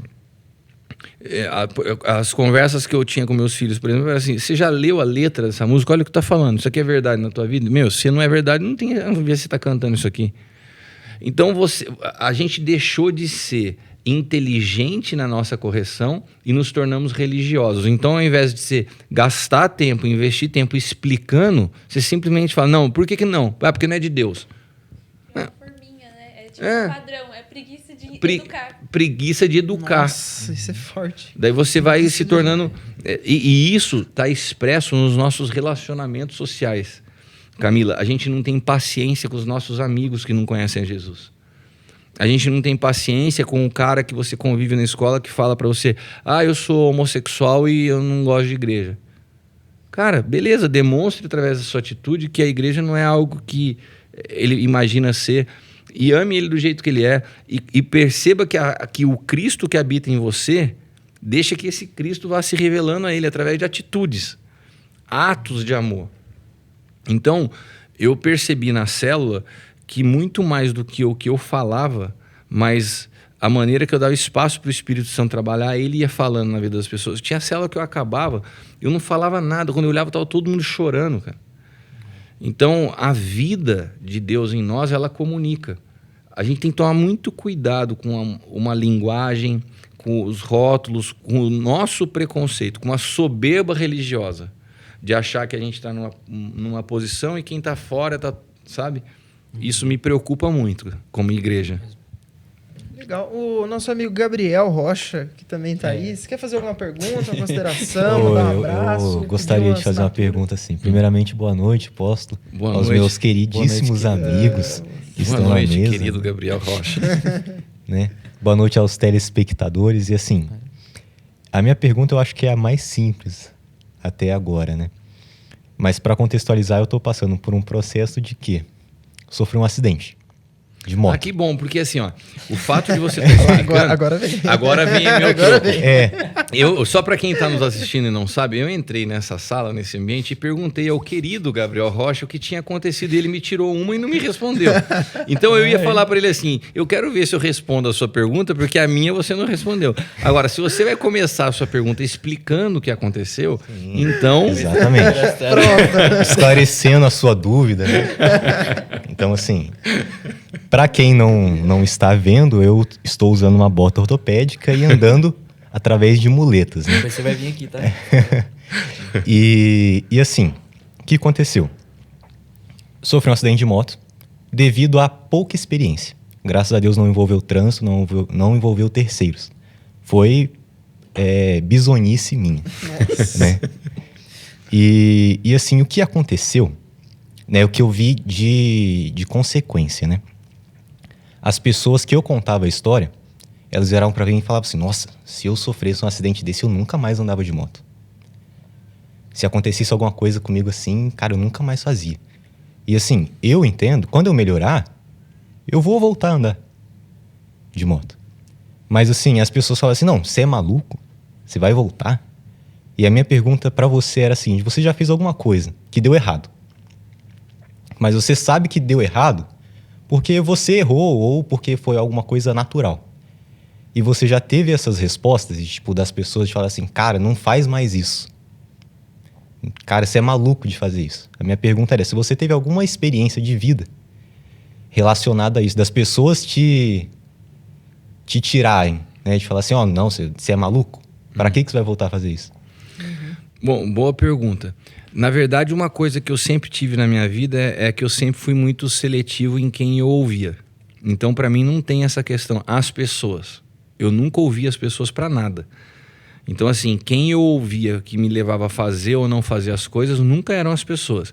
Porque as pessoas sempre falavam para mim: cara, você não vai usar droga, você não vai fumar, por quê? Não, porque eu não vou. Eu nunca fui influenciado pelos meus amigos, nunca. Né? Agora, se meu pai falasse assim para mim: você não vai ter moto, que foi o que eu ouvi a vida inteira, eu nunca tive moto. Eu sonhava ter uma moto. Sonhava andar de moto. O meu quarto, se você for na casa do meu pai hoje, até hoje ele tá lá. É um quarto que a parede é toda de cortiça. Eu coloquei cortiça para eu pregar os pôsteres que eu tinha, que era pôster de surf e pôster de moto. Mas meu pai nunca me deixou ter uma moto. Quando eu fiz 18 anos, eu estava fazendo já faculdade em Campinas, todo mundo tinha carro. Eu falei assim, putz, eu vou comprar uma moto. Meu pai falou, não, você tem 18 anos, mas eu não quero que você tenha moto. Não comprei moto. Passou-se o tempo, me casei com a Leila, né, já tinha minha grana e tal. Falei, vou comprar uma moto. O apóstolo falou, não quero que você tenha moto. Pronto. Então, assim, eu tenho as pessoas chaves na minha vida que eu ouço. Eu não ouço todo mundo. Então, isso para tudo. Então, se eu fiz um projeto, se eu desenvolvi alguma coisa, deu errado, eu não fico nem um pouco preocupado de ter dado errado, né? Mas eu ouço primeiramente a Deus. Se eu tenho uma validação no meu espírito da voz de Deus, daí eu tenho algumas outras vozes, né? Eu não sou uma pessoa sozinho, eu tenho uma esposa que as decisões que eu tomo têm consequências sobre ela, então eu ouço a Leila em tudo, né? Até a questão de hoje eu ter moto passa por isso. Eu acho que vocês já me ouviram dizer, eu estava uma vez lá em Curitiba, alguns anos atrás, e eu estava falando essa história que eu nunca tinha tido moto por obediência. Daí o dono da Harley Davidson de Curitiba estava lá e falou assim, pô, Cris, eu sou o proprietário da Harley daqui, você falou que você ama ter uma Harley, vou deixar uma preparada para você fazer um test ride amanhã. Eu falei, caraca, que legal, né, velho? Daí eu fui na loja do cara, primeira vez que eu andei numa Harley na minha vida. Quando eu dei a volta no quarteirão assim, eu tava com a capacete subindo na moto, Deus falou assim para mim no meu espírito, eu vou te dar uma dessa. Velho, eu comecei a chorar porque era o sonho da minha vida. E eu ouvi Deus falar assim, eu sei que foi o teu sonho, eu plantei esse sonho. E eu vou te dar. Daí eu voltei para cá e falei, pronto, tá resolvido. Só que tinha uma questão. Era um período que eu tava passando uma situação muito difícil, eu não tinha como comprar. Mas eu contei para Leila, contei para o meu sogro e contei para o meu pai. Que eram as pessoas, para o apóstolo Hélio, né, meu pai espiritual e meu pai natural. Os três foram unânimes em falar assim, se foi Deus que falou, hoje é uma condição onde você já está mais velho, você já tem mais consciência, mas se Deus te falou, ele vai te dar. Então, eu fiquei esperando, até que quando eu completei 48 anos de idade, eu ganhei uma Harley 48.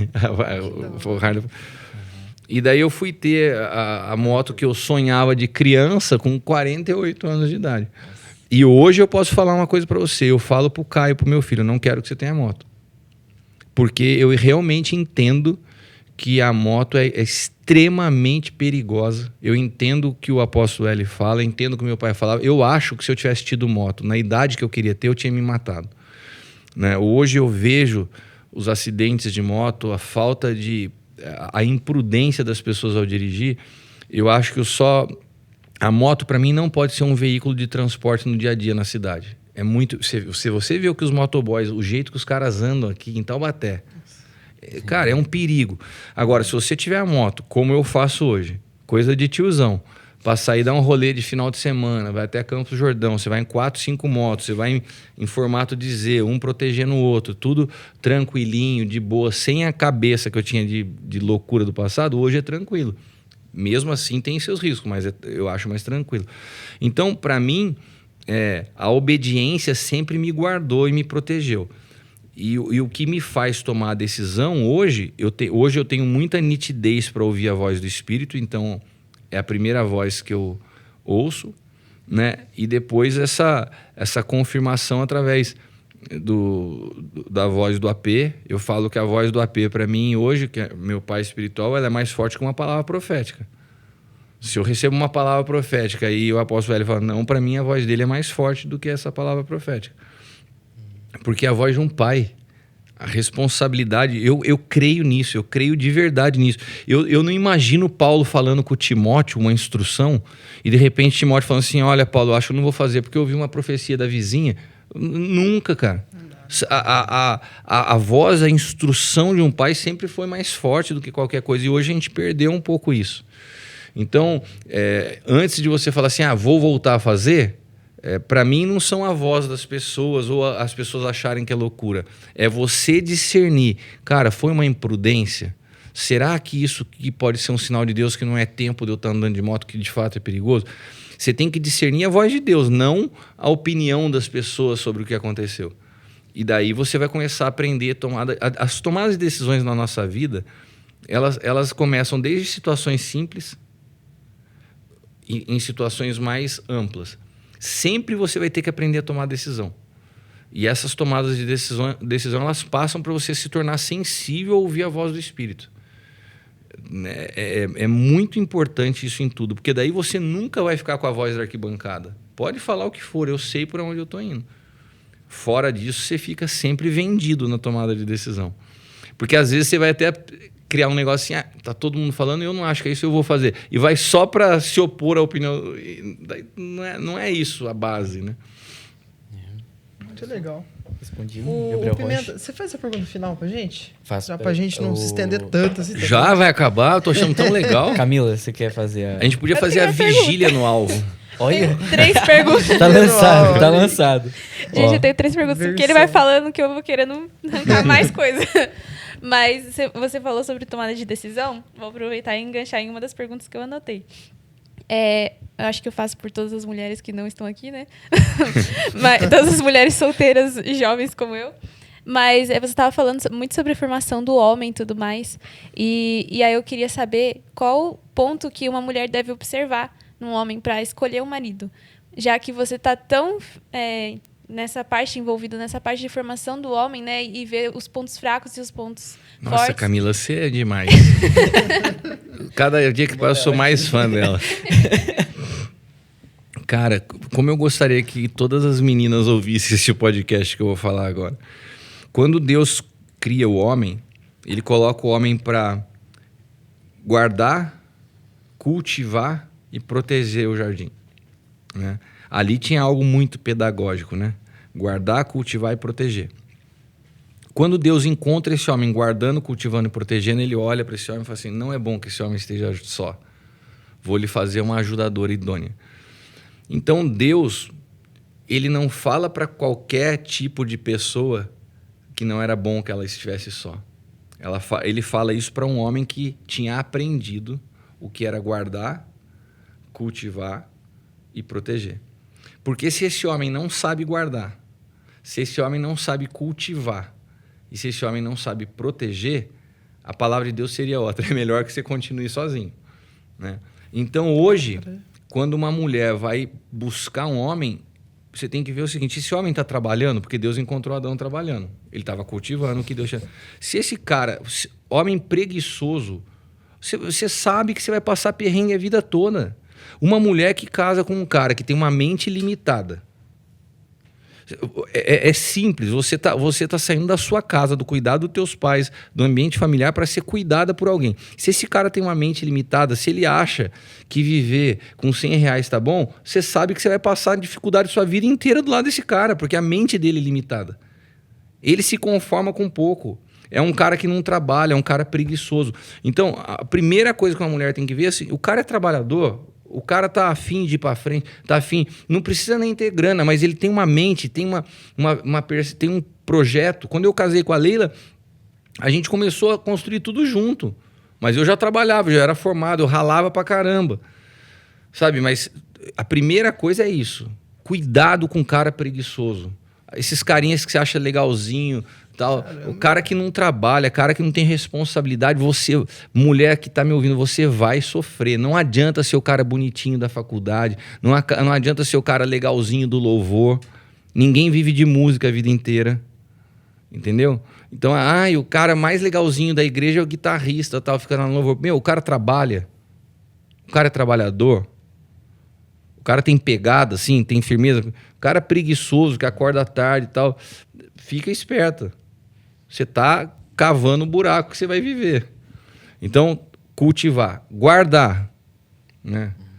Gente, Deus colocou o homem para guardar a casa. Né? Você pega que nem vocês estavam falando, uns caras frágeis que não conseguem guardar nem a própria vida. Você vê firmeza. Né? Você vê firmeza num cara que vai te guardar, que vai te proteger. Deus colocou esses atributos no homem. Guardar a aliança. Você sabe, se uma pessoa, uma menina que... Ai, o fulano de tal é tão legal, ele já ficou com aquela, é o famosinho. Meu, um cara que não guarda uma aliança, ele não está pronto para se casar com você. Né? Então, um cara que sabe guardar pacto, guardar aliança, né? Hoje tem muito cara fofoqueiro, né? A figura da mulher fofoqueira no passado era aquela mulher daquele programa que tinha no SBT, A Praça é Nossa. Uma mulher que ficava na janela observando a vida dos outros. Hoje, os fofoqueiros, eles estão no Instagram todo dia olhando o perfil. Se o cara é um cara que não consegue guardar a vida dele, né, se expõe publicamente, é um fofoqueiro, fica só comentando as coisas dos outros, tá, sem perspectiva de vida, não serve. Tem que saber guardar aliança, tem que saber guardar a vida dele, né, para poder guardar e proteger uma família. E saber proteger a sua esposa. Bom, esses 3 atributos, Deus falou para Adão e falou assim, cara, você tem esses daí, não é bom que você esteja só. Agora, é evidente que isso Deus estava falando com alguém que tinha comunhão com ele. Então, tudo isso só serve se a gente está falando aqui de uma pessoa que tenha comunhão com Deus. Porque eu não acredito que seja viável nos dias que nós estamos vivendo um casamento onde um homem não tenha uma vida com Deus. Porque o homem que a Bíblia fala que é o cabeça da mulher é o homem que tem cujo cabeça Cristo. Se o homem não está sujeito a Cristo, olha, é uma roubada. Achar que você vai conseguir ao longo do percurso... Ah, mas ele é tão bonzinho. Ele tem todos os princípios de um homem cristão, mas não é crente. Não está sujeito ao Espírito. Eu acho que esses são os pontos básicos, sabe? O que Deus fala a respeito do homem e você perceber se ele é um homem que ama Jesus. E deixa eu deixar bem claro uma coisa. Julgo desigual não é diferença de religião. Porque tem gente que fala assim, não, mas fulano de tal está aqui na igreja, frequenta o sonho. Pode estar aqui dentro. E mesmo assim você ter julgo desigual. Como? Julgo desigual não é diferença de religião, é diferença de natureza. Se você pega um bode de um cara adâmico aqui dentro, está aqui dentro, frequenta a igreja, mas a natureza dele é adâmica, e a sua natureza está em Cristo, você está num julgo desigual. Então, hoje, frequentar uma igreja não quer dizer nada. Então, o discernimento que você tem que ter quando vai encontrar é um cara que tem a vida em Cristo, teve a sua natureza transformada, beleza. É uma pessoa que sabe cultivar, guardar e proteger, então você já tem meio caminho andado para se abrir para uma relação. E daí, na relação... Né, que a gente entende hoje a corte como um caminho mais excelente, porque você vai conhecendo a pessoa, você vai entendendo como que é o dia a dia, observa como que é o comportamento em família. A base do que a pessoa vem para um casamento é como ela se comporta em família, foi onde ela aprendeu com família. Como que um homem, como que ele trata a mãe dele? Um cara que está procurando uma menina, como que a menina trata o pai dela?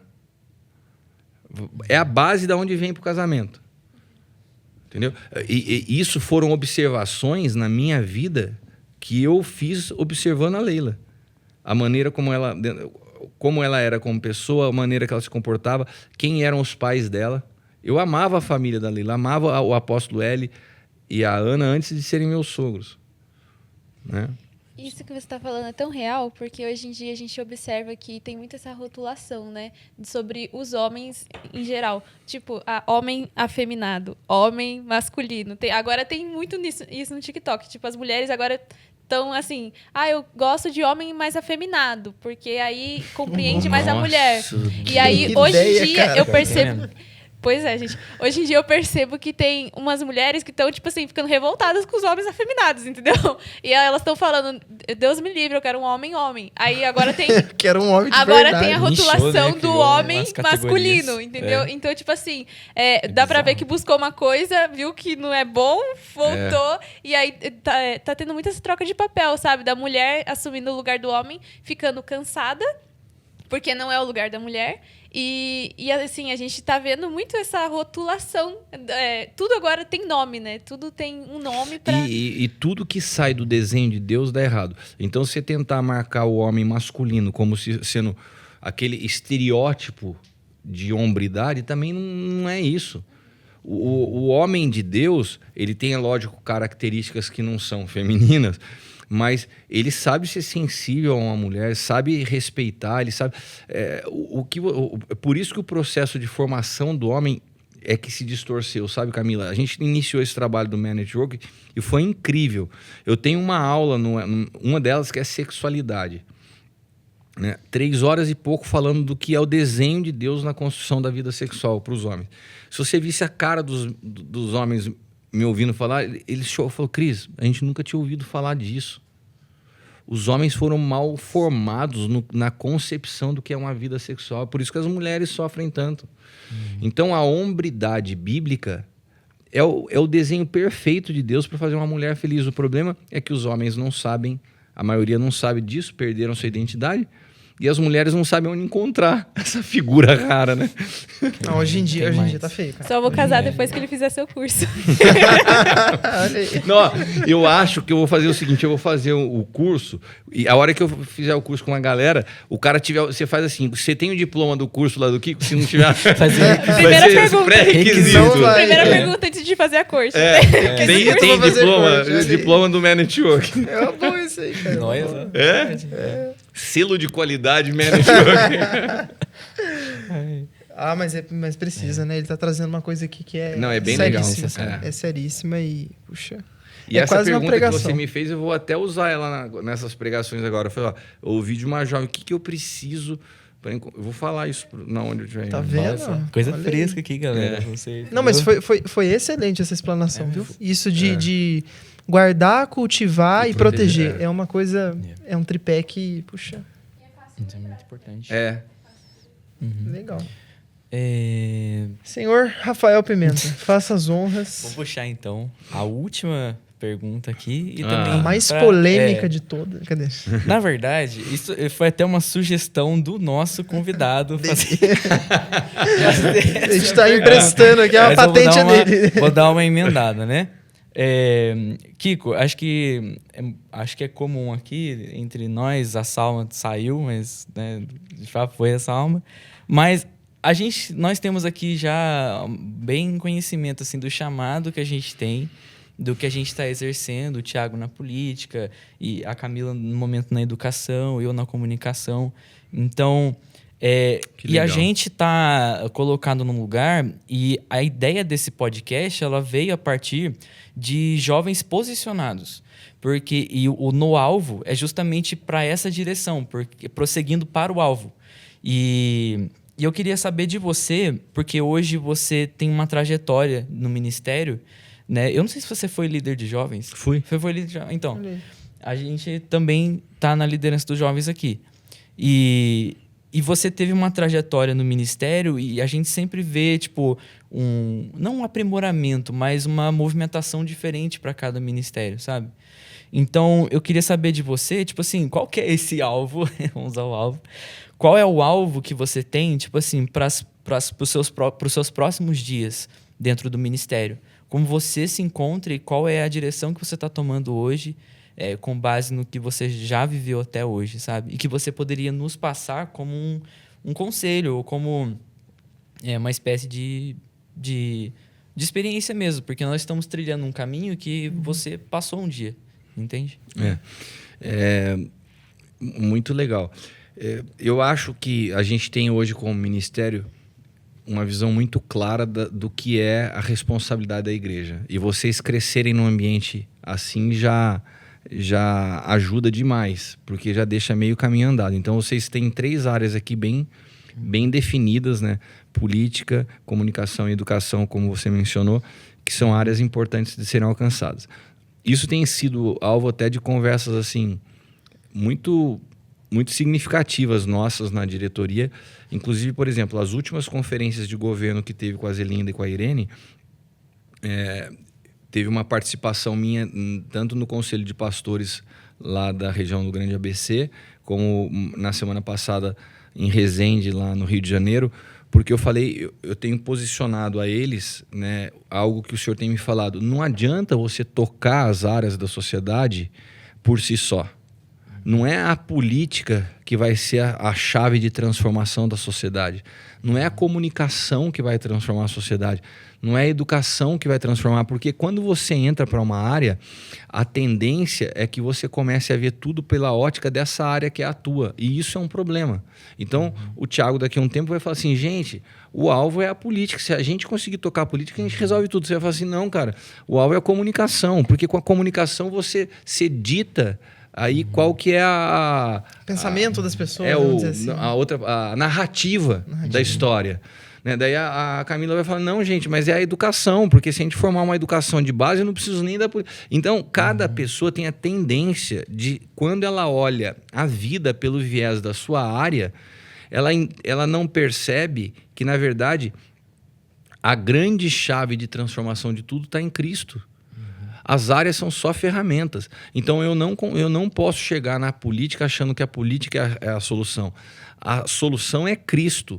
E a vida de Cristo tem que absorver a nossa por completo. Cara, mas eu vou falar para vocês, eu ficaria com vocês aqui horas. Você sabe que a gente podia fazer isso como trabalho para os jovens? Porque, por exemplo, não dá para abrir muito, porque às vezes vem... Mas assim, vocês pilotando, com o nível de perguntas que vocês fazem...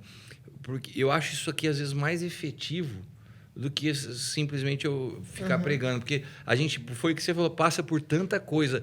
E eu gosto disso, acho legal ouvir vocês, sabe? Sem não, falar tá assim, bem legal, Thiago. Tá bem legal a linguagem, tá bem espontâneo. Eu acho que vocês estão no alvo. Olha aí, cara, que bom. Tá gravando, então vou botar isso como preto e branco. Ali, posso puxar para aquele momento que eu falei? Com certeza, tá. Com certeza. Retornando. E foi muito especial, realmente foi muito especial receber aqui o apóstolo Cristiano, Kiko.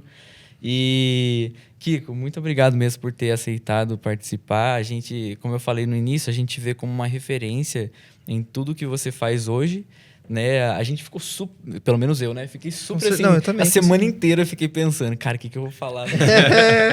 Nossa! Dá um e aí, frio na barriga. Aí a Camila e o Thiago ficaram responsáveis pelo roteiro, né? Então, sempre naquela expectativa. Então, foi um episódio muito bom para iniciar. E, Kiko, uma coisa que é padrão assim daqui da Rica Play, toda vez que a gente inicia um programa ou um podcast, a gente faz uma oração de entrega do programa. Tipo assim, como uma primícia, até, né? Legal. Então eu queria pedir que você orasse por esse programa, só que eu queria que os dois viessem aqui atrás de mim. Aí, chega aí, moço. Moço de muleta. O Breno e a Salma não estão aqui, mas eles também são muito importantes na equipe. Com certeza. E... Fora outras mentes aí, né? A Zê, o apóstolo L, que também estão... Não, vamos esperar, vamos aguardar, não tem problema. Enquanto ele tá vindo, eu queria falar para vocês, né? Eu não sei se saiu na hora lá, a gente estava falando, vai ter um corte aqui, mas eu também fiquei muito feliz de estar aqui. Né? Você falou, né, da admiração que vocês têm por mim, mas é recíproco, eu já falei isso no início do programa. Né? Vocês, para mim, são exemplos de como viver hoje uma juventude assim, focado. Vocês são muito diferentes, né? Vocês estão no alvo. Olha aí. E eu já falei para vocês, eu me coloco à disposição no que for em termos de programa assim, ou trabalhos aqui para a gente estar junto, que eu faço com muita alegria. Tem coisas que a gente serve que não é muito a nossa praia, né? Assim, mas esse tipo de trabalho, cara, para mim ele faz muito sentido. Acho que a gente comunica algo... que é muito importante, e a minha oração é que vocês consigam ter um alcance grande com esse podcast, que chegue em muita gente, Amém. Porque é muito necessário. A gente espera, cara. né? Tanta coisa ruim chegando, né? Com certeza. Não, e a gente não precisa ter medo de falar, a gente quer visibilidade, quer que as pessoas... Exato. Quer alcançar pessoas. Esse é o alvo. Esse é o alvo. Esse é o alvo. Que alcance muita Já gente. compartilha esse podcast com um monte de gente. Compartilha, depois a gente vai fazer um monte de corte monte legal. de corte, entendeu? Eu vou fazer. No caso, você vai fazer. Não, eu gosto do Rafa fazendo corte. Eu sempre que eu prego, eu falo assim, Rafa, aí tem corte? Ele Tem já corte. viu, entendeu? Mas o é corte, isso hoje em mesmo. dia, as pessoas são muito imediatistas, É. que tudo na hora, já pega ali 30 segundos suficientes Já pra... faço aí, pra garantir entender o bem. conteúdo. Então vamos orar. Beleza? Senhor, eu quero te dar graças por essa noite de primícias. Nós estamos iniciando um trabalho cuja intenção é correta, cuja motivação é correta. e tão importante, Pai amado, que nós possamos produzir jovens que sejam referências para uma geração que está se descaracterizando tanto. Eu conheço eles, sei quem são, eu quero interceder diante do Senhor para que esse programa possa ter um alcance, que possa chegar nas pessoas que precisam experimentar, provar da Tua palavra, dessa forma como eles falam, descontraída, mas com tantas perguntas importantes, sérias, pertinentes para esse tempo. Nós queremos consagrar esse primeiro programa ao Senhor, que ele possa chegar diante de Ti como uma oferta agradável, que o Senhor possa sondar o nosso coração, encontrar em nós a alegria que nós temos de Te servir, o prazer que nós temos em falar do Senhor.